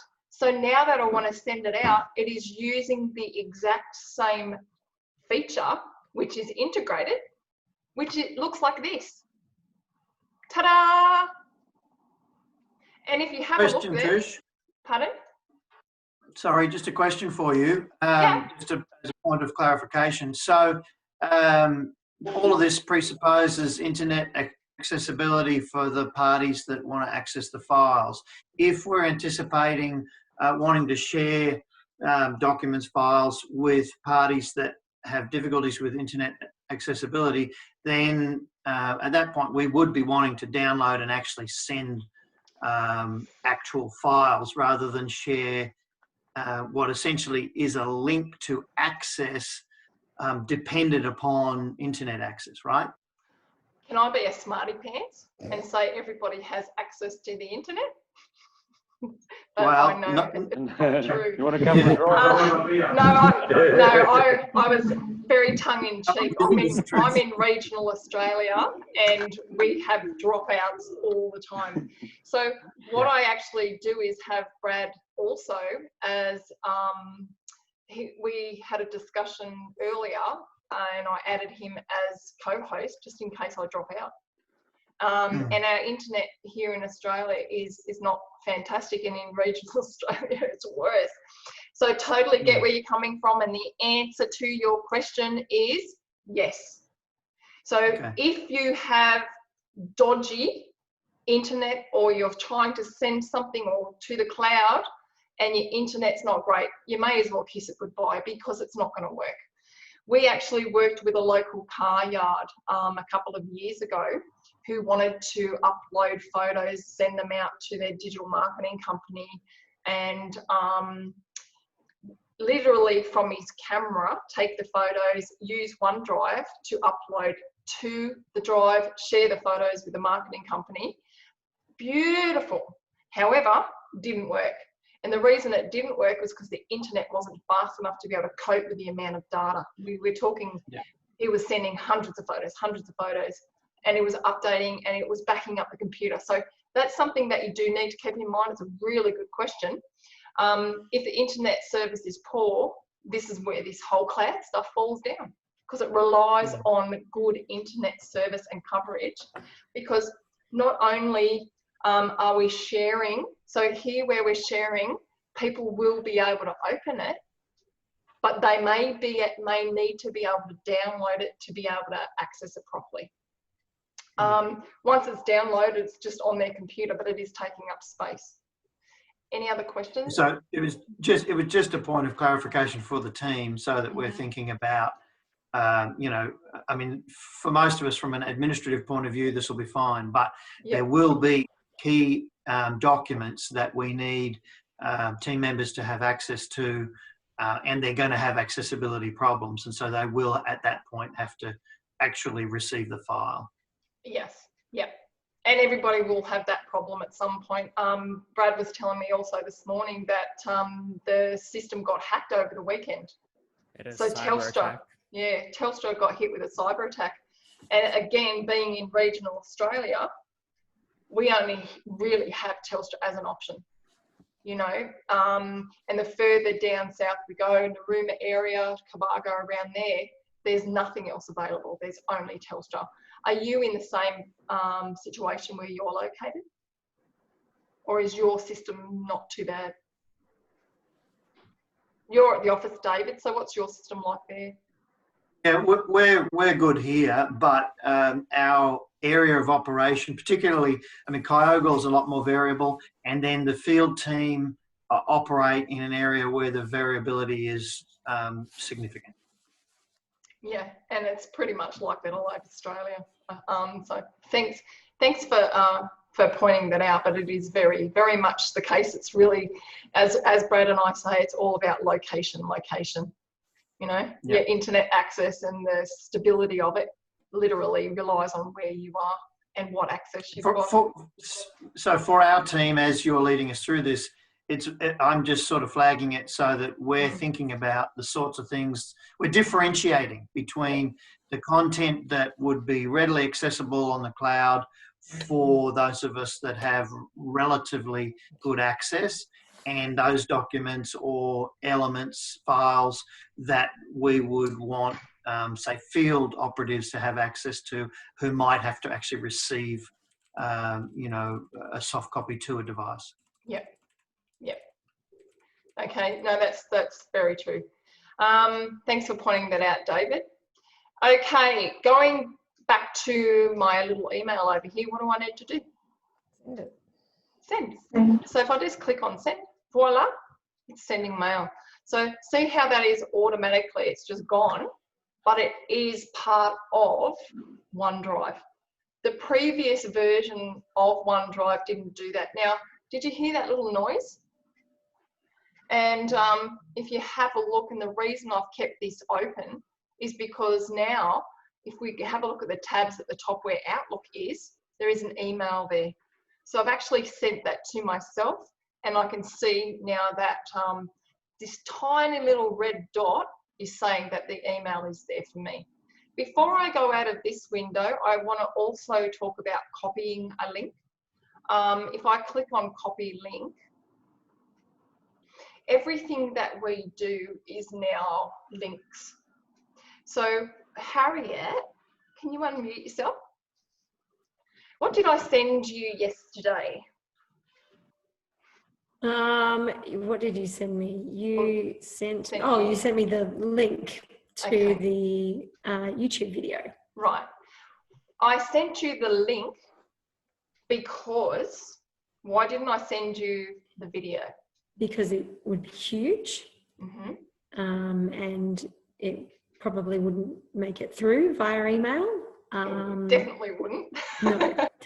Okay. So the link allowed me to click and go through to the YouTube page where the video is located. Okay. So I'm going to see how it's got the link there, and I click copy.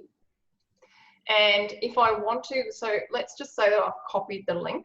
I'll stop the share here, and here's the one I prepared for you yesterday. So now once I go to share screen, just stay with me, Harriet, for a sec. Sorry, it just froze for me. Okay, and if you have a look now, what do we have here?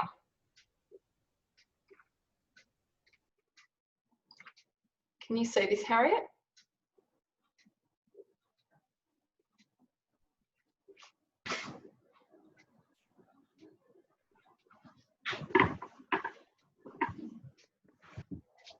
So it's spinning.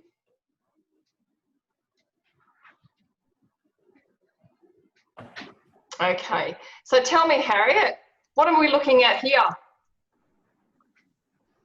Our recording from last week. Right. So what I did is this is pretty much exactly the same as what I just did by copying the link. But what I do here is I go up to YouTube. That's our link there. So I click on the link, I right mouse click on that, I go to copy or Control C if you use keyboard, it's completely up to you. So I'll just do that again. The individual link is here. I click on the link, right mouse click or Control C. See here, Control C, copy the link, and I can then go and send it in an email, which we did do to Harriet yesterday. And Harriet, did you have a quick look at the link yesterday? I did. Did it look like this?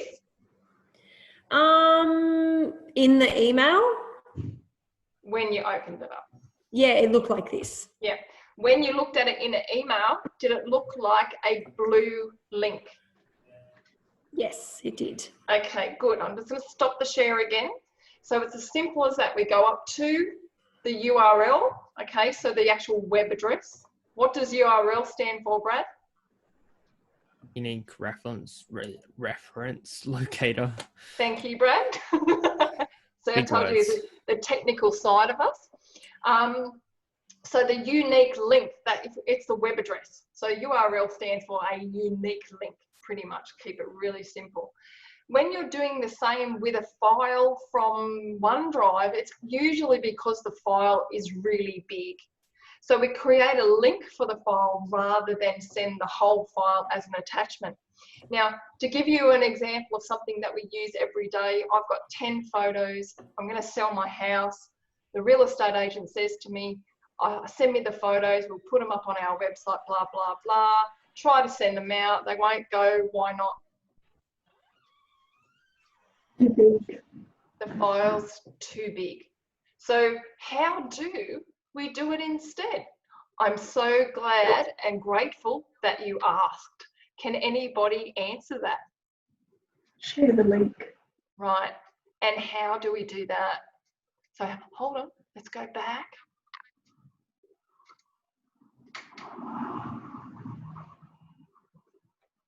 Highlight it in the URL. Right click and copy. Click and copy. So just a second. Yeah. Go back to here. And I'm back to here. Got so many things open. And there it is.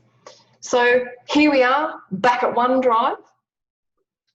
I copied that link, and all I need to do is paste the link in an email.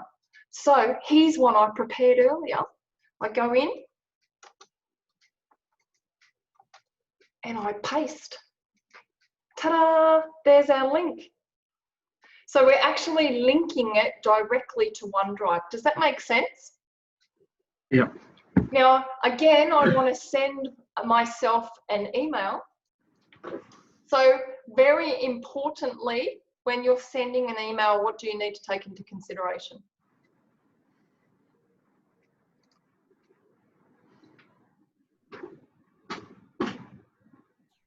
That you get the email address right. So I'm going to send myself an email, admin at the Tec Exec.com.au. Okay, so I'm sending myself an email. What is CC? Carbon copy. Complimentary copy. In the olden days, it used to be called carbon copy. But because we're actually using the cloud, there's no carbon paper available in the cloud. So it's called complementary copy. Have you heard the term complementary copy before? Okay, so in this instance, I'm going to send a complementary copy to Brad.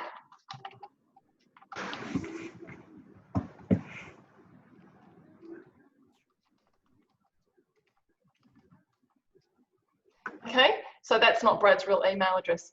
So I've got a copy going to the Tec Exec, CC or copy to Brad. Why would we CC to Brad? What does CC actually mean? I need to know if you guys know this. We know it's a carbon copy. It's a copy You're making sure it's not a copy. We're sending it to him. It's not actually something that is going to affect him, but he needs to know about it. If I wanted it to be something that I wanted him to open, I'd send it to Brad. The copy to is just, hey Brad, I'm sending this out to everybody, thought you should know. That's what CC means. Okay, now the really, really important one is the one that most people don't really know too much about. What's BCC? See BCC over there? Blind copy. Blind. Okay, and what does that mean? I'm really impressed that you guys know this. BCC, you click on that and a whole new line opens up. And other people don't know that you're sending it to them as well. Okay, you're close. When you're sending something BCC, it's to 2 or more people.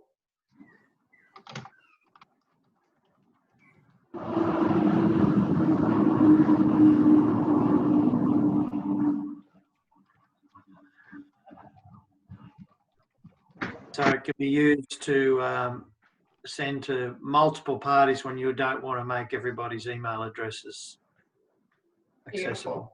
Beautiful. Okay, very good. So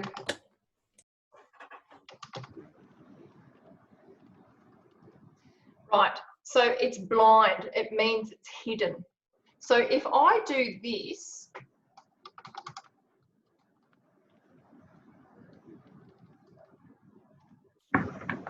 it's actually going to send me a copy and show my email address to everyone.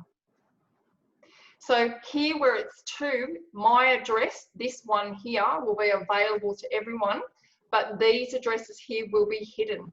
It is actually illegal to send emails out where you put 10 people in the top line, because if you do, you send it out there and it shows everybody's email address. That's against the law. It's a breach of the privacy agreement. So the way we do it is use BCC instead.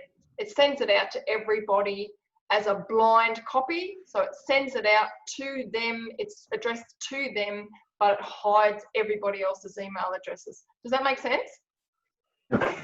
Beautiful. So if I get rid of that there, it is only going to send it to those and all of the addresses will be invisible. What's the subject line for? Subject. Do you use a subject line every single time? Most of the time. Okay, make sure that you do, because if you don't put in a subject,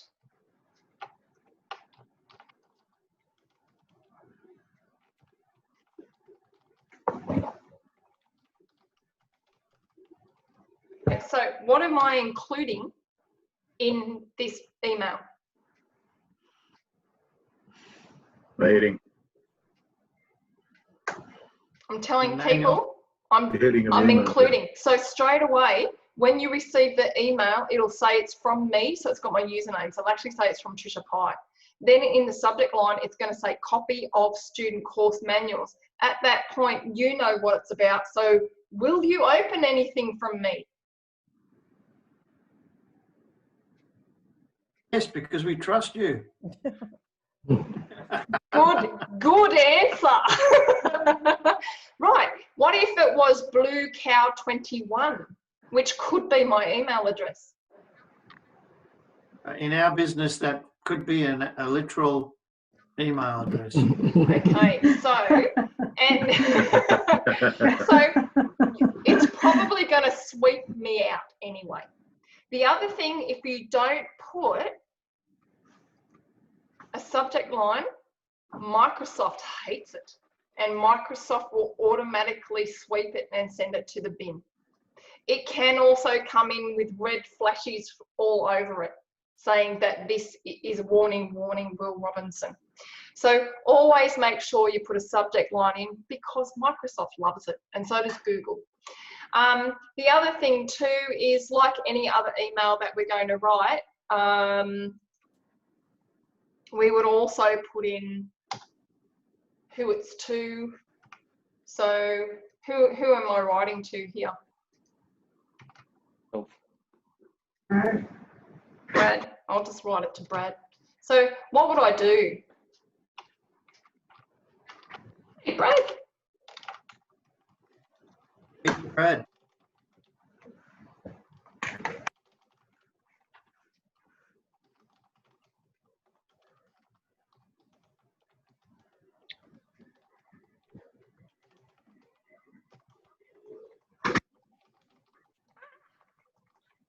Pressure.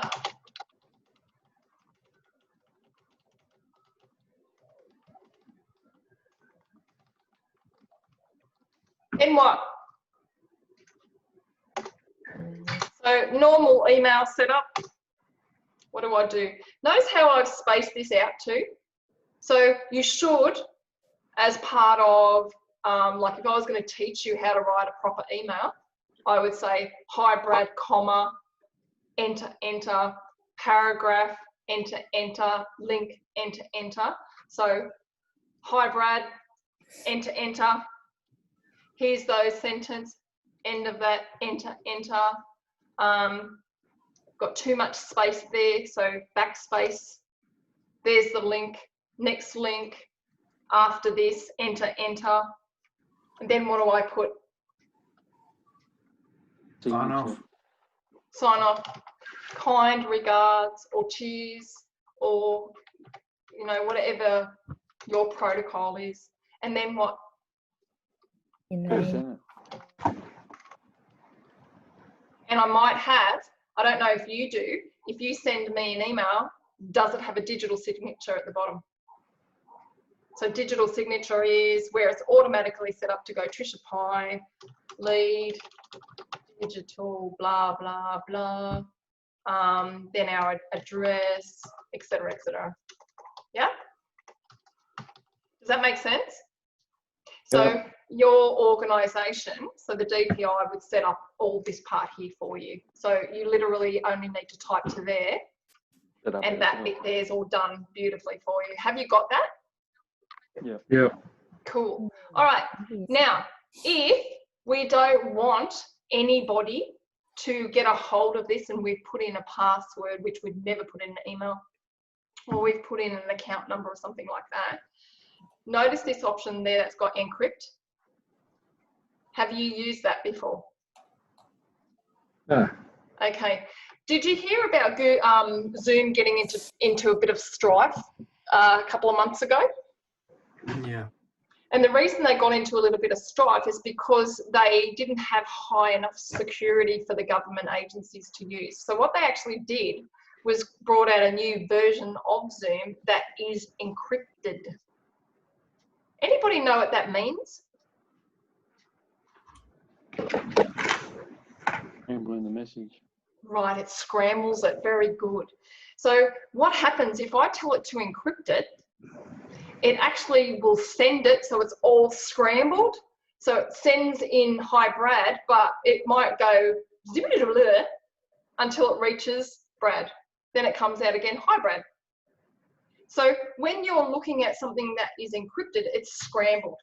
So easiest way to explain it is if you put in a number 36597, it'll be 53694, but it won't be until it reaches its destination. Once it gets back to its destination, you open the email and it will come out in the order that it's in. So if it's actually infiltrated or hacked along the way, it's safe. Does that make sense? Yep. That's what encrypted means. So it's sending it differently. Once we've done this, what's the last thing we need to do before we go to break? Send. Send. Okay, and it's actually going to bounce back at me because a couple of these addresses aren't right. So for this point, I click send, or I've done it, and Brad's gone, oh, don't worry about it, I actually got them from Sue. So what am I going to do? Sue shared them. Disregard. So we're going to disregard and stop the share there. Okay, any questions before we go to break? That's good. Okay, now I think Rebecca, does that help you with your emails? It does. I was just privately messaging you something at the moment. Okay. Okay. But I can just ask you, do we have to get our IT to set up that digital email? Signature? If it's not there, yeah. Yep. So if you are actually sending emails out and they don't have a digital signature, your name, your contact number, and yeah, IT can do that for you. Do you have them, Harriet? Oh yeah, no. So you don't. You can do it yourself in Outlook. So there's I think probably on the intranet, there's a standard template. I know we use one within our team, and you can actually you can copy and paste it and fill it in yourself in Outlook. So I'll try and find that on the intranet and share that with you guys as well. Beautiful. That's good. Yeah, all organisations are different. Some do them themselves, like DPI, and others don't. They don't want staff in there, and they actually have their IT department. So it's standard practice of your own organisation. All right, so the time is 11:36. We'll come back at 10:02. No, we're going to be a little bit, I do apologise, but I really wanted to cover off on that email, something that Rebecca really needed. So we are running a little bit late. So we'll have 20 minutes. So if we come back at a couple of minutes to 12. Yeah. We all good? Yep. Okay. All right. So you can choose to mute yourself. If you're going to make phone calls, please do that. Just remember, get yourself in the habit of muting and turn your video off so that whatever you do is still personal and we can't hear what you're saying. Okay. See you soon. Thanks, Trish. You're welcome.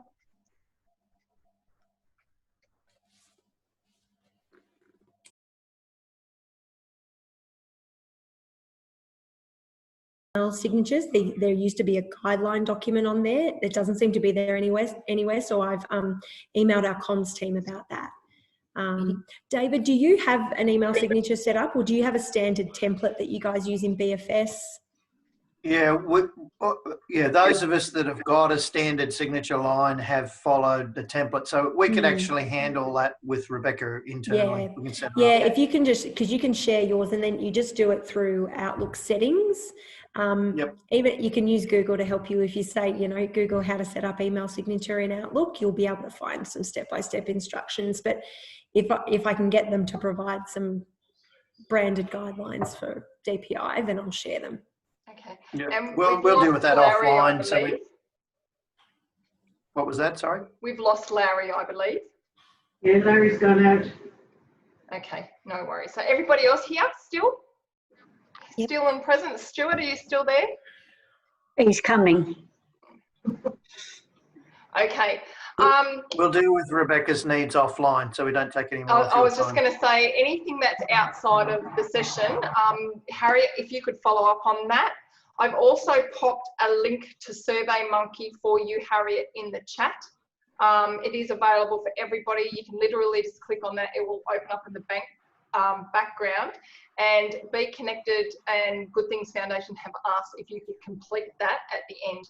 So Harriet, if you open that up, if it does fall off the chat, could you please send that link through to everybody after the session, please? You're on mute. Could you send that again, please? I had to drop out because my Wi-Fi went down, so I've lost all the chat history. Okay, there it is there. Thank you. Yep, got that now? Yep, got that. All right, everyone, at the end, if you want to click on that, you can. If not, Harriet, if you could send it out also in an email, that would be fantastic. Will do. Okay, welcome back again after your break. You're all feeling lovely and refreshed? Give me a thumbs up. Ready to continue? Okay, so we're going to go on to now is we're having a look at Microsoft Teams. And again, the word of today is what? Pop it in the chat for me. Pop it in the chat.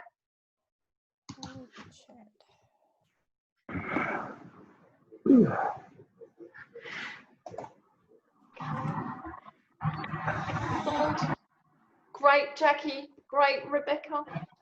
Fantastic, Anita. All right, can see them coming in. All right. David, beautiful. Debbie, yay. Okay. Oh, we've even got capitals. Woohoo. Thanks, Chris. Okay, so now that is the correct answer. The word for today is integration. We're going to move over onto where the integration really starts. For this, I'm going to run a PowerPoint presentation because if I try to record this as well as run Microsoft Teams whilst doing Zoom, it's not going to work. So I've got a presentation which is an introduction to Microsoft Teams, and I'll go through this with you, and then we're going to have a look at it live as well. So if everybody can give me a thumbs up using the reaction button once you can see Microsoft Teams and then our large screen slideshow. All right, so you can see the large screen. Beautiful. Okay, so Microsoft Teams is just like Zoom. There's no different. But I wanted to run through this because it's something that you will be using as well for work. And who has used this to the point that you're all teamed out? Who has used this, or actually who hasn't used it? Okay, so some of you have used, some haven't. All right, so we'll go through Microsoft Teams, and this is where you'll actually see it's very similar once you get started. So Microsoft Teams is the Microsoft version of Zoom that we're using for our meetings. So what happens is, first up, you'll actually receive the email from your team leader or the host, and they'll send that email out to you. And from there, it actually is all integrated into your calendar. So in this instance, you can see that I'm actually using Google Calendar, and then the email, once the email is open, actually has got the Join Microsoft Teams meeting. So whether we send you a link from Zoom or Microsoft Teams, it will be sent exactly the same way as a normal email. And that's why understanding the links and clicking on links and opening links is really important. Once you click on the link, just like in Zoom, it'll open up. This one doesn't spin though, like Zoom does. Here you've got an option that says go straight to and open up Microsoft Teams. Click on that and you'll actually see that we are in the right place, because down here it's got our actual Microsoft images, and you don't need to download the web app, and you can just literally click on join instead. But once you click this here, you can go straight into the meeting. When we get to here, if you go to the web, you don't need to download anything to the computer, and you don't need to click launch it now or download the app. So it's what we would normally say is that because we're using cloud-based information, it's happening live. So unless you want to set up your own account, and with regards to Microsoft Teams, it's not free. So where you've seen download the web app or launch it now, if you would need to do that from a business sense, you already have all of that information in the cloud there for you. You don't need to download it, you don't need to sign up for it, etc., etc. Once we click on join from the internet, we go to the cloud.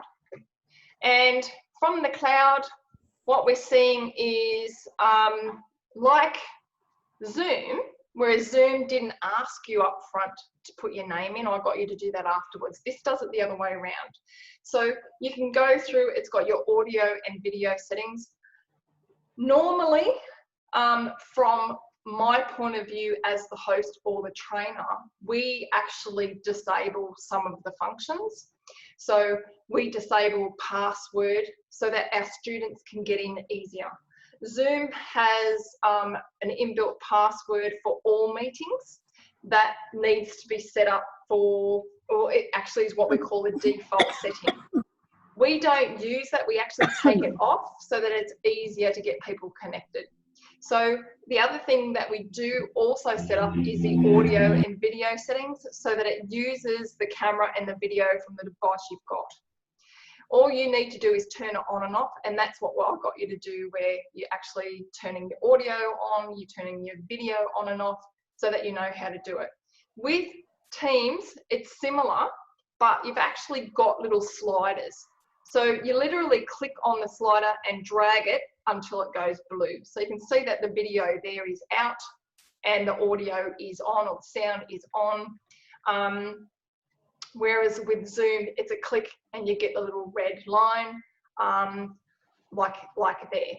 So there's a few little differences, but again, once you're sort of in there, it's similar. So rather than click on it, it's slide, click and slide. In here, you put your name in.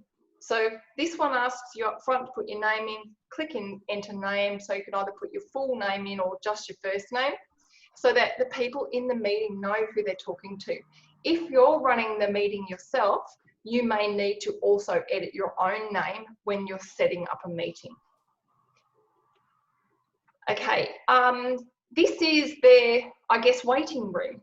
So Zoom has the waiting room, and when you were looking at Zoom waiting room, it was spinning. So again, I haven't actually gone in and changed any of the settings so that you're getting what is quite standard. With Teams, it's a similar, but this is what the waiting room looks like, and it can be customized by the person. It could be a company logo or a person's photo that's there. So depending on whether or not you're running or participating, you can customize all of these yourself too. See how you've got customized set up there? Until you get really good at it, I probably don't advise you to go into the settings, but if you are running Zoom presentations, it makes you look more credible, and it's great for people to be able to see who they're talking to. Also too, you'll see that we put our logo on the bottom of our documents and in the background of our Zoom classrooms, so that you can see who we are at all times, and you become familiar with our brand. Okay, so this is me, and we're now in that other word that I got you to write down before. Can anyone tell me what that was? This area here? Dashboard. It's the dashboard. Okay, so the dashboard enables me to control the meeting. So we've got activity, chat, Teams, calls, we've got files. Now, if you think about chat, Teams, etc., you're going to find the similarities and the integrations between Teams and also OneDrive. You're also going to notice some of the functions and these little pictures of Teams, phone calls, and activities will be consistent whether or not you're in Outlook or OneDrive or Teams. So once you learn the environment once, it's consistent across the board. Your host is there. In this instance, it's myself. Brad wasn't available for this one, so we got Liam in for that one. Sorry, Brad. And then here it's showing you the timings of the meeting. Your video, you can see, is on. Your audio is on. This here is your actual share screen. So if I want to, I can get you to share your screen with me, or I can share my screen with you. Now, for us as students, the share button is exactly the same on Zoom as it is on Teams, except that it's green.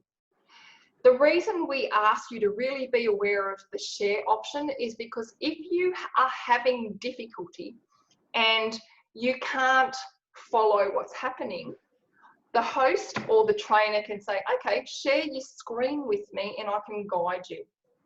Now, we do one-on-one digital mentoring sessions with the companies that we work with.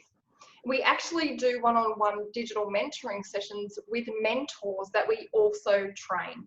So Brad and I might come together and I will need to train Brad in something that he would need to then pass on to our students. We do it this way.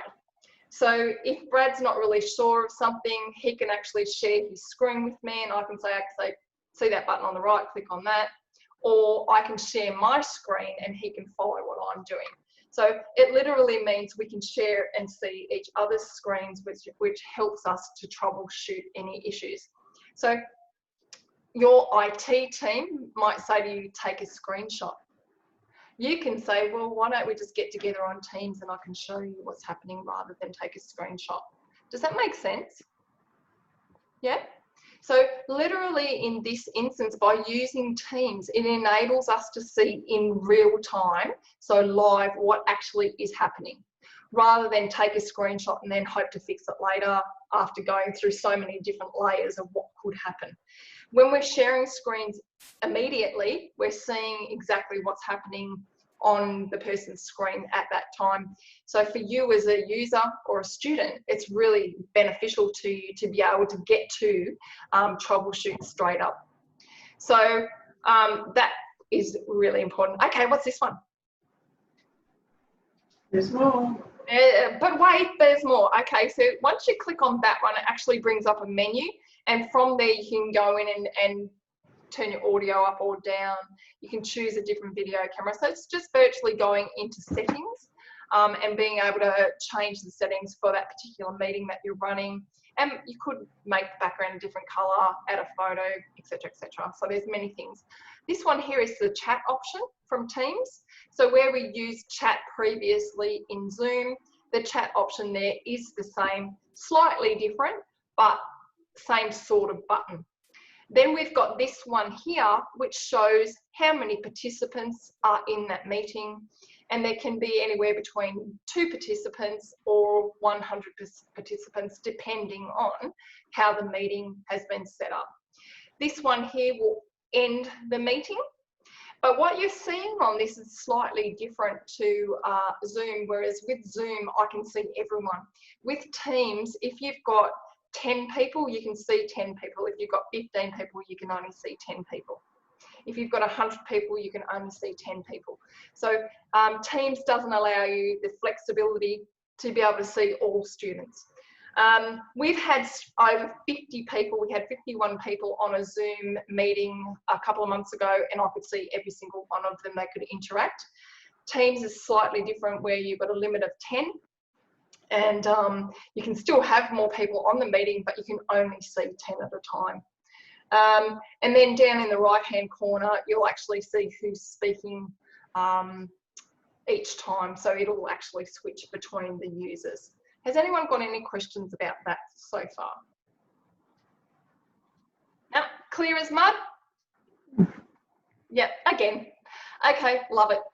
So now if you have a look here, you're just literally seeing that toolbar a little bit bigger. So it records for you how long the meeting goes for, your video on, off, and your audio on, off, your share button, your actual other tools, but wait, there's more, your chat option, and your participants are all listed there. So if you click on this one here, it'll actually give you the names. As long as everybody's typed their name in correctly, it'll list everybody who's there. So it's like a bit of a role for your actual meeting. And then this one enables you to end the meeting at any time, or if you need to run off, you can just click on that to end the meeting straight off, so that you can go to a job or answer a phone or what you need to do. Okay. When we're looking at the chat, it's the same as if it is in Zoom, but once we click on the show conversation, the chat comes up very clearly, top and bottom, and it looks pretty much the same. However, you actually have got emojis in here, you can add GIFs, you can add files. Zoom allows you to add files, but it doesn't have the standard features like your paperclip and your different size fonts. So it's fairly standard, whereas here you have a few more options about what you can add in the chat. So in Zoom, you can add a file. You probably noticed that I can add links, which I did do, which I've given Harriet, but in here you can add other features as well. So why you put a GIF into a training session, I'm not really sure. Okay, and here you can actually see when there's a talk between people, when we go to our people button, it opens up and you can go through different views. You can put people on hold, you can consult with somebody. So literally what we've got here is like the really good old-fashioned version of, what do you think it is? Would anybody like to tell me or remember what the previous version of this was called?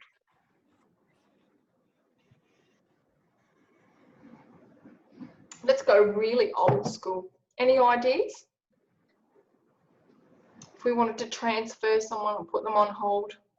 Back in the olden days, the very first program I started doing online training on was called, and let's see the penny drop, Skype. Anybody heard of Skype? Yep. Right. Okay, so what we're seeing here with Microsoft Teams, it is just an updated version created by Microsoft of Skype, so that it's a little bit less clunky. It has more features, but when we're looking at it, it is just a new version of Skype. You can see here where it's got putting a call on hold, you can transfer them, you can consult. So what's the other word for this called? It starts with V. Has anybody heard the term for transferring or online communications? VoIP. VoIP. What's a VoIP stand for? Voice over internet something program. Protocol. Very good. Voice over internet protocol. That's exactly what we're doing. It started off as voice over the internet, but now we're actually videoing over the internet, we're voicing over the internet, we're chatting over the internet. So it's just that next level. And then once we open up people, anybody who is in the meeting will be listed here.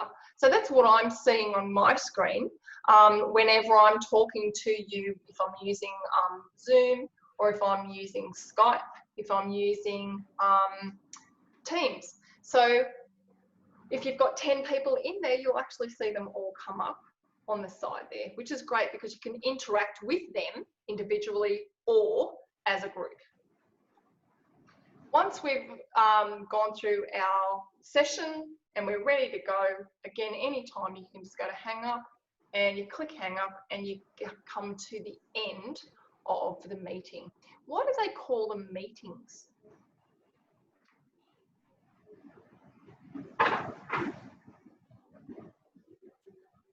Are we having a meeting? Yeah, we can call them meetings, or we can call them training sessions, or we can call them webinars if we wish. Webinar, however, is slightly different. A webinar is usually where I can give a presentation. You can be there, you can see it, but you can't really interact like we are here. So that's a little bit of a difference between a meeting and a webinar. Microsoft really love feedback, they really do. And if you've used Messenger at any time, they'll always ask you for what you would like to rate that as. So that's what they do here. You can give it a 1 to a 5 star, 5 being excellent, or you can dismiss that if you don't want to, and that then will end that session. Any questions about that? Now, when you're looking at Teams and then you're comparing it to Zoom, what do you think? Do you think you'd be able to use both for anybody who hasn't used Teams before as a participant? Yep. Yep. Excellent. So pretty much once you recognize the chat option, the share option, and the people, it's all very, very much the same. What I'm going to do now is go over to the live version of Teams, and we're going to have a look again at Outlook, and we're going to have a look at Teams and really have a look at this integration.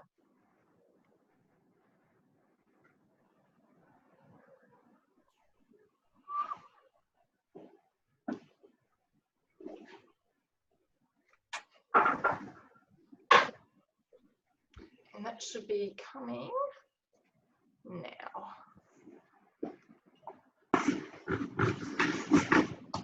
Okay, so give me a thumbs up once you can see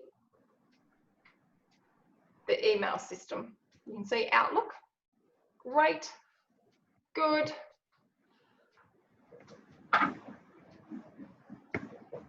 Wonderful. There's a little bit of a lag there in some people's internet. Okay, so I'm going to go back. This is where we were. So this is where we actually were prior to going to our break, where we're looking at the shared document. What we did was sent it through, and you can actually see now the email that I sent is now in my inbox. See that there?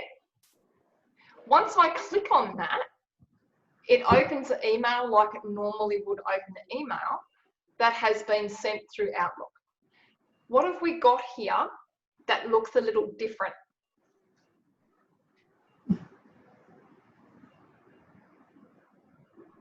So it's not straight, even though we typed an email, you can actually see it's quite a decorative email.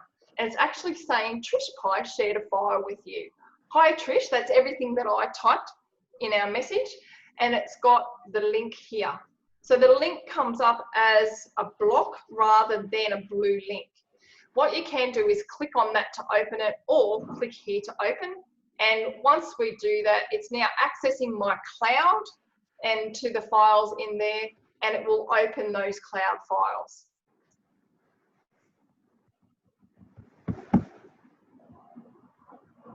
Okay. Now, that might take a little while to load. Ah, bingo, there it is. Okay, so what it's done, it's completely gone into the cloud, it's opened it up. That's a lot quicker, isn't it, than actually downloading the file and having to open it. What do you think? Okay, now, one thing I will say is PDFs. What's a PDF?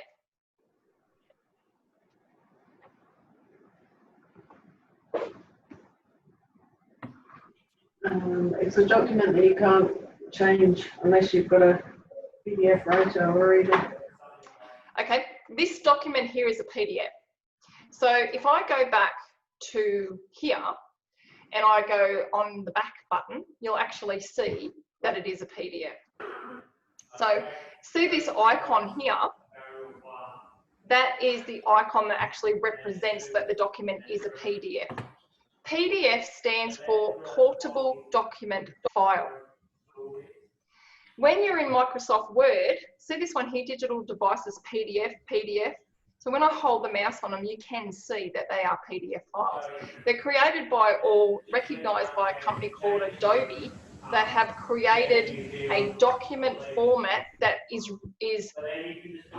read-only and can be accessed by any computer that is connected to the internet or has Adobe Acrobat. You don't even need it now. Can I just interrupt you for a second, Trish? Someone needs to mute. There's background noise of guys talking that's sort of interfering with Okay, Tricia's. can everybody mute themselves? I'm actually in a presentation, so I can't do that from here. So can everybody just mute themselves? Lovely, thank you, that's great. Okay.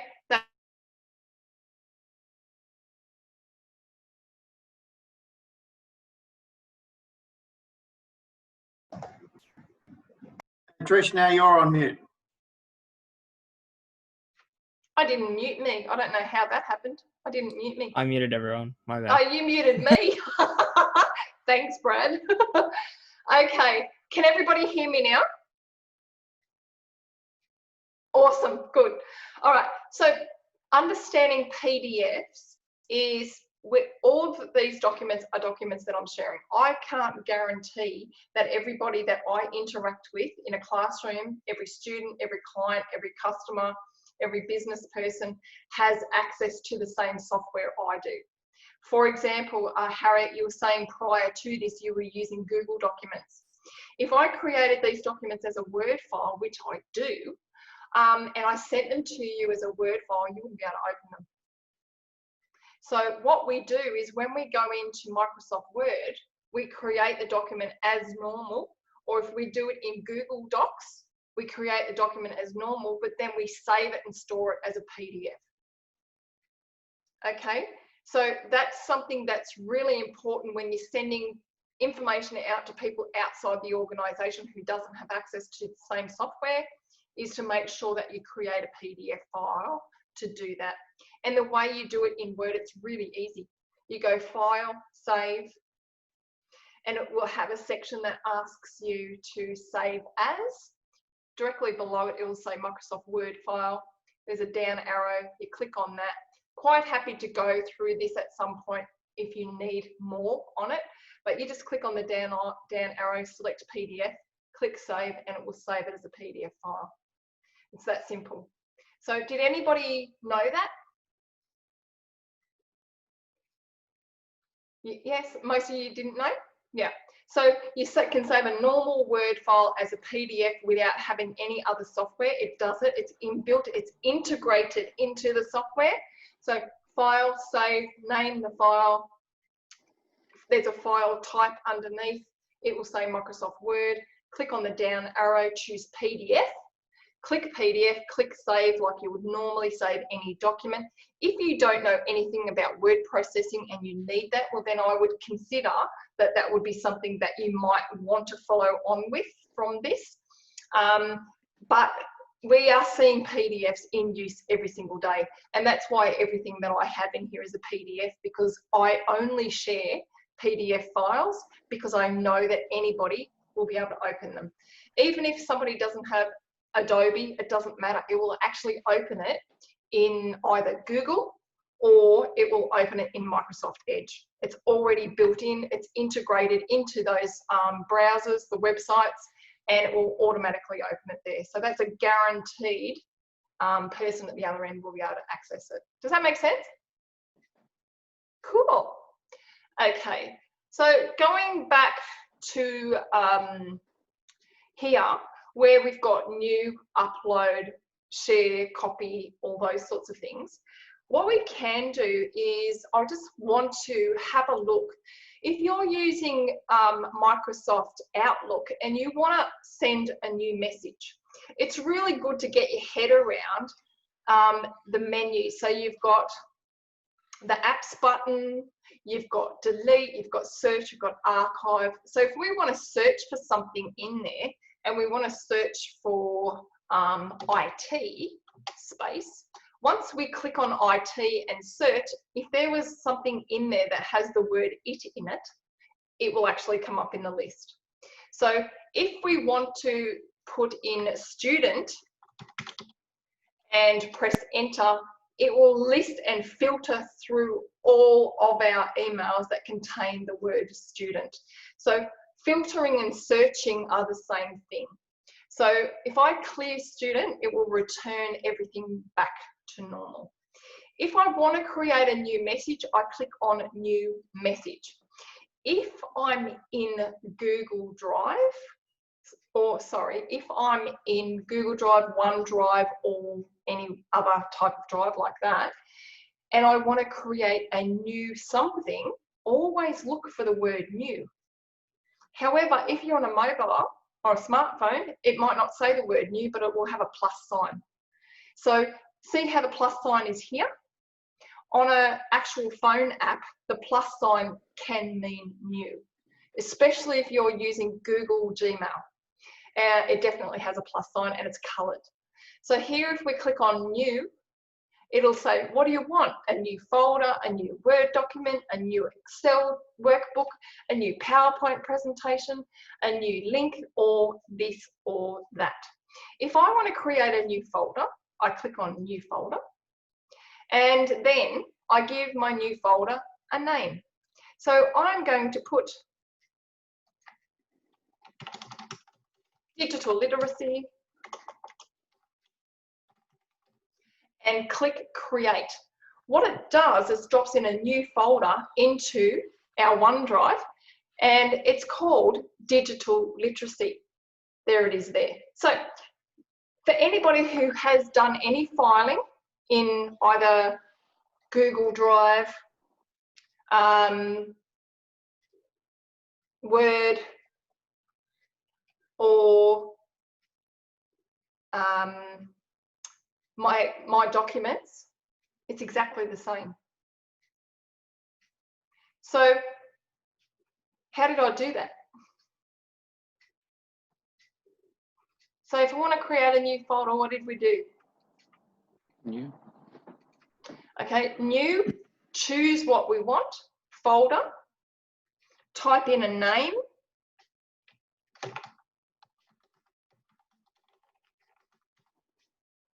so Microsoft Word, click create, and we've got another folder. Now, these are web-based folders, so literally creating new subfolders like we would in our hard drive or on your actual PC to save and store your Microsoft files to. So if I want to, my digital literacy manuals can go into the digital literacy folder. So what am I doing here? Dragging and dropping.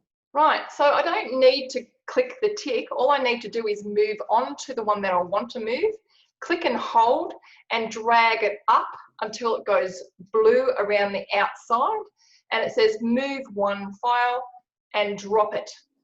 The great thing is it also works from your computer or your PC to Google Drive, to OneDrive, to any of those other drives. If you want to send anything to YouTube, you can actually just click and drag. It's so much easier.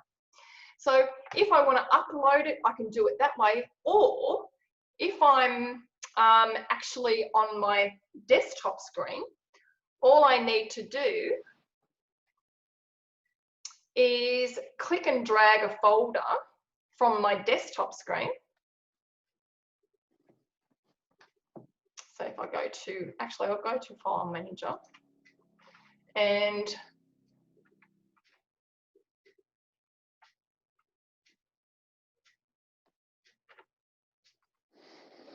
share my screen again from File Manager, click on Share. Can you see my File Manager there now? See my files? Yeah. So all I need to do is have OneDrive open in the background, my folder on my computer here, and click and hold my file and drag it into OneDrive. Okay, so once I've done that, it actually starts to upload into OneDrive and then asks me what I'd like to do with it. Can you now see, I'll stop this share so I'm 100% sure you can see what I'm seeing. Sometimes when I switch between two active windows, it can go a little bit crazy. So I'll share that again. And you can actually see now in here, I've got the digital literacy folder, double click on that. I dragged the manual inside that. There it is there, use digital devices. I click back, go into click back, and you can now see the one I dragged from here. So you can actually see that is in there now. That is a Word document. It is not a PDF. So the joy of our actual software that we're using is what? What's the word of the day? Integrated. It's integrated, and when it's integrated, it simply allows you to drag and drop items to any new location. So if you wanted to create something and put it on a USB and you've got it in OneDrive, all you need to do is open OneDrive, click and drag it to the USB, and voila, it's there.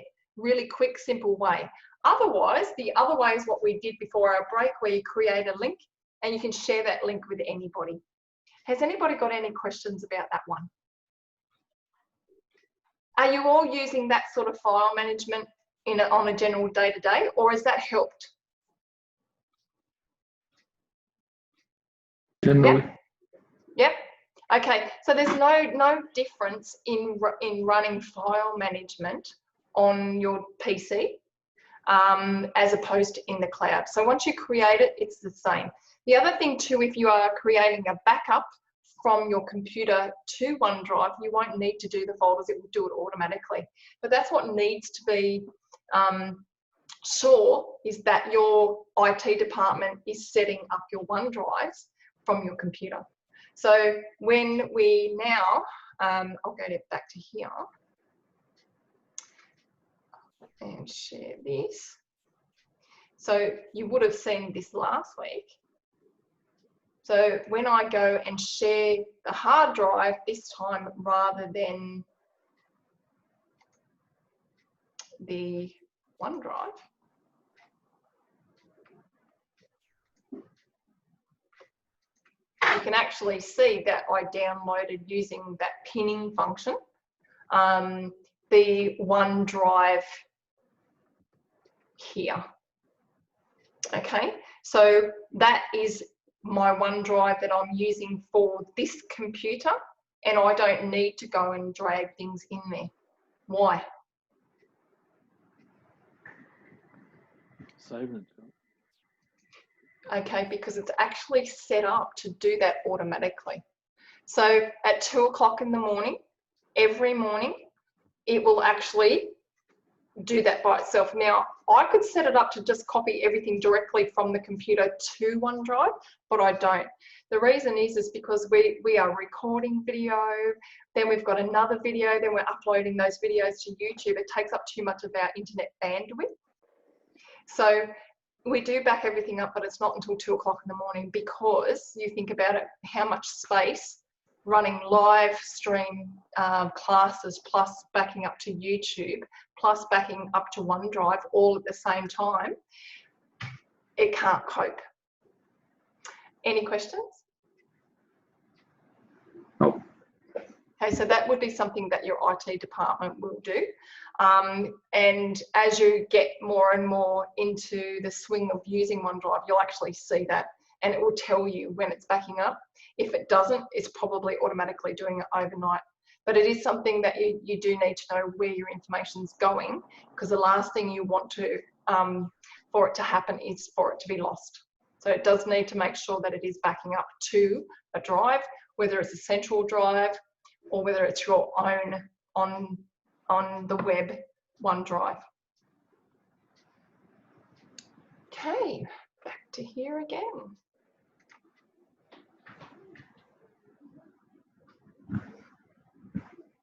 Can you all see now Microsoft Teams? Yep. Okay, so we're now looking at the last tab across the top, and in here I have two teams. One is our trainers team. So all of our trainers are inside this little team, and this is a team that we have for digital literacy. So this one is set up for students to go to so that they can access those folders. So rather than send the link directly from OneDrive to our students, we can send them in Microsoft Teams. So here you'll actually see the dashboard of Teams, and you can join or create a team. If we want to create a new team, we can click on that, and it's going to ask for a team name, and it can be a class like ours, it can be a professional learning community, it can be staff, or it could be your local football team.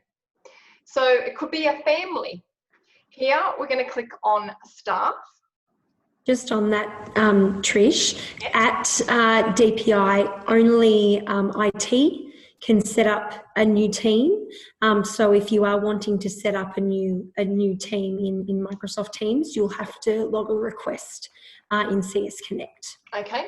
Yes, and I was going to mention that the actual organisation's security settings do have a lot to do with this, and that's why before I couldn't actually use an email address outside our team. So the same thing, if it's not working, that's why it's in-house security. But just having a team in here, so if I call this DPI, and it's going to be students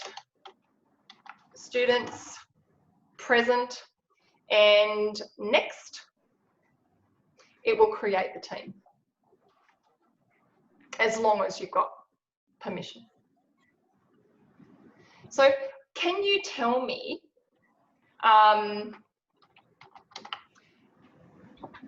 what this process is similar to? So by setting up a new team, think of it like setting up a new folder. It's a process. Once you create a team, think of it exactly like a folder. So now we've got the DPI folder, team folder there, and we're looking at that, and in there we can have posts, files, staff notebook, etc. So if you already have a work team, once you open it, it might have a logo on it, so you can change logos, but any posts and notes can go inside there. You can add files, and as soon as you upload something to that, it will automatically go to all team members. It's a lot easier than sending everybody out an email. So this is all part of Office 365. And once we have Office 365 set up properly, it's ready to go. So I just wanted to give you a bit of an idea about this. It's also got a built-in chat. So if you've used Messenger before or anything like that, all of your team members will appear in the chat, and you can literally have a conversation like we are now, simply by either a face-to-face or a typed chat like Messenger. Okay, so that was the last thing I wanted to cover off on today. I want to zip round the group and start with Debbie, what your one takeaway from today's session is. I've just learned more about Teams and Zoom, and I think I'll be able to be more confident to use it in the future. Fantastic. Okay, we have got Jackie. Jackie's disappeared for a moment. Oh, hello. Hi, Jackie. Are your earphones working? I'll come back to you in a second. Chris. He's muted. Don't forget to, yeah, just everybody unmute yourself now, unless you've got background noise. Yeah. Yeah, basically Teams, how to set that up. Yeah, and more about folders, which is good. Brilliant. So there's a lot, but it is integrated. So once you learn how to do something once, it is consistent across Microsoft Board. They do have little different names, but there is now a lot of consistency, and that integration is very important. As you can see, from Teams, we can email. From OneDrive, we can email, and vice versa. So it is all integrated, which makes it a lot simpler to send an email. You don't have to go out to Outlook, copy a link in there. It just goes straight out. Okay, thanks, Chris. Tim.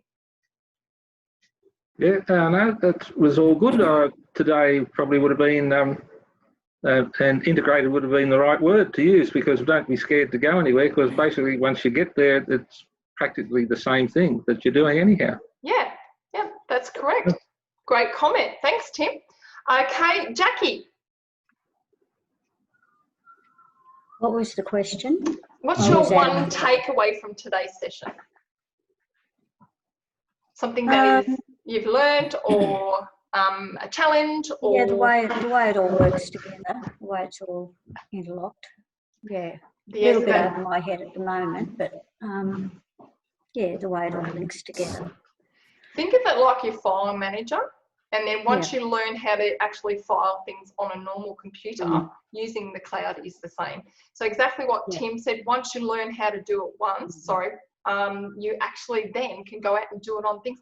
But it's about not being scared. Yeah. You know, don't be afraid to try things, because you can't break it. You know, if you delete something, you can bring it back. And if you've got a copy of things, you'll be fine. Okay, thanks, Jackie. Anita. Teams. I've just, I know we've got a team that we've got set up, and I've just learnt that if we do minutes, we can share it. Dump the file in there and everyone can access it. Exactly. So much faster. So do you like that idea? Yeah. Brilliant. All right. That's a really good one. Thanks, Anita. Okay. Stuart.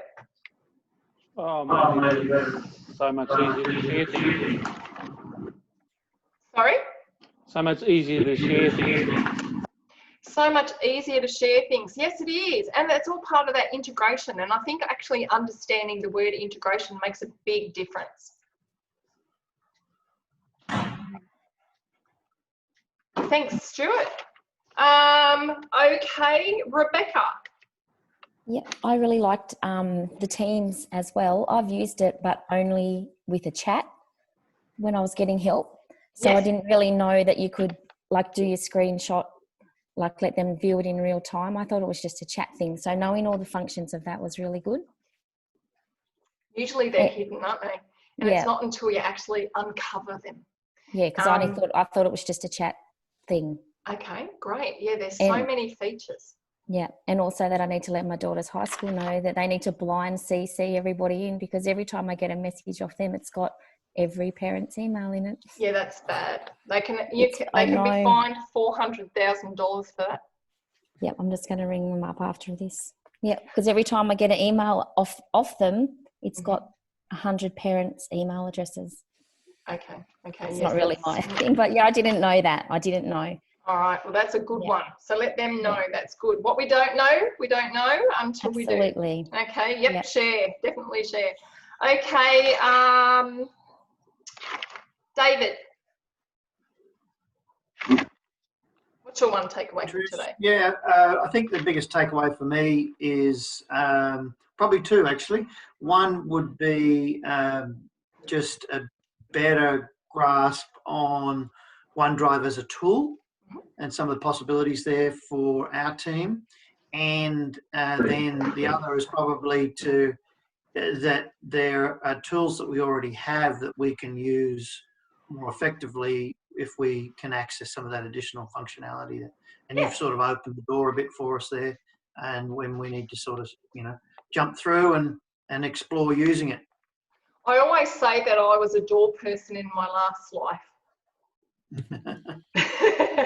It's my job to open doors. So that's good. Thank you for the feedback, David, because that is really very true, Stuart. Very true. Okay, Kerry. I thought it was really good today too, knowing that we didn't have to be so scared about what we're in for. I'm really scary. No, in the terms of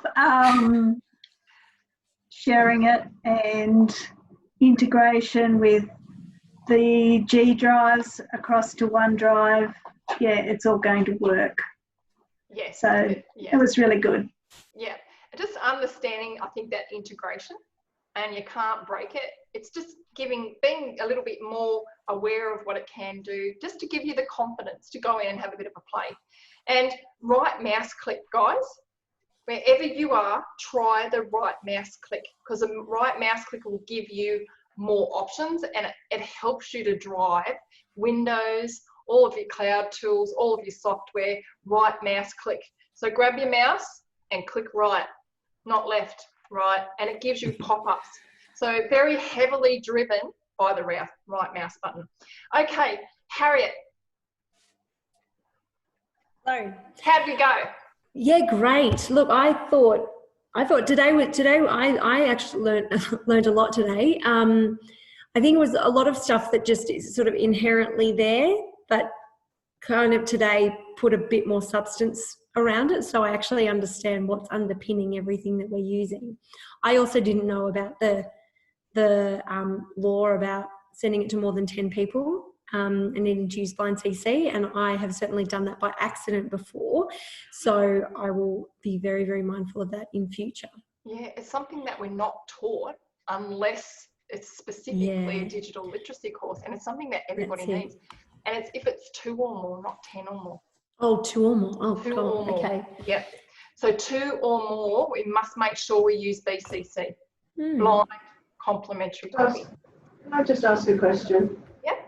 If you send out an email to 10 people, and I know you're not meant to have more than just hold your microphone closer to your mouth, please, Anita. It's hard to see if everyone's received it. Like if Fred does know that Joe's got it, and blah blah blah. Yeah, that makes it quite hard. If I think we probably have to balance the business need for people having visibility of who other things have been shared with versus the privacy implications. Obviously, if we're sending a big broadcast, you probably want a BCC. If you need someone to see who the other recipients are, then that's probably another matter, and we need to probably make a bit of a call on that. We haven't spoken about automation, and what we're seeing now is I don't ever use Microsoft anymore for this. I actually use an automated email package that tells me if people have opened it.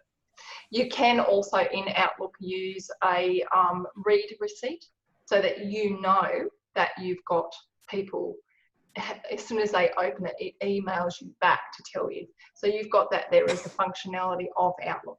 So when you're sending it, there's an option at the top that will say send read receipt, and that will solve that, you know who's opened it, and then it just helps, because otherwise you're flying blind all of the time. But once you know these functions are there, but like I said, in Microsoft in some ways is getting a lot better, but it was really clunky there for a while. So that's why we've changed over to different things, because it suits our need.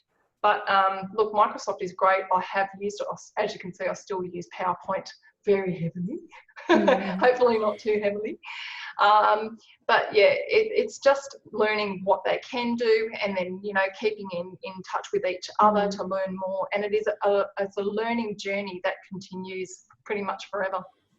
Trish, so look, just a quick question. Something that we didn't cover was how to set up a Teams meeting. So between a calendar entry in Outlook. With that, I would have thought that would have been more from again, going through to a host's point of view. Sure. So I thought looking at it and joining a meeting rather than actually setting one up. And from the email that I got, it said that everybody was proficient with using the calendar. Yes, but I think everyone here would have experience setting up traditional meeting invites in Outlook, but that integration with Teams where you can, it's really simple. You just click a button. So for most people using the Outlook calendar, if you set up a new calendar entry, there will be a button somewhere on the screen that allows you to create a Teams meeting. Yeah. So when you do that, it will automatically then make it a Teams meeting, so someone will have a link to click when they go into. So it's just at the left hand side, it's got calendar. You can click on it, pop in the date, and then it's just like creating an email, guys. So you click on it, create a team meeting, and add people to it like you would with your BCC. Put your message in, and that will add it to their calendar once they accept it. I did show you the link where it had the link and the accept at the top in the previous prior to break. But yeah, it's very, very simple. But if you've got any problems, just let me know, and I'll put something together for you. But I'd just like to say thank you everyone for putting up with Brad and I. You've been a pleasure. If there's anything at all that we can do to help more, it would be, and we'd be grateful and an honour. But I do have that SurveyMonkey link, and also I'll record this. So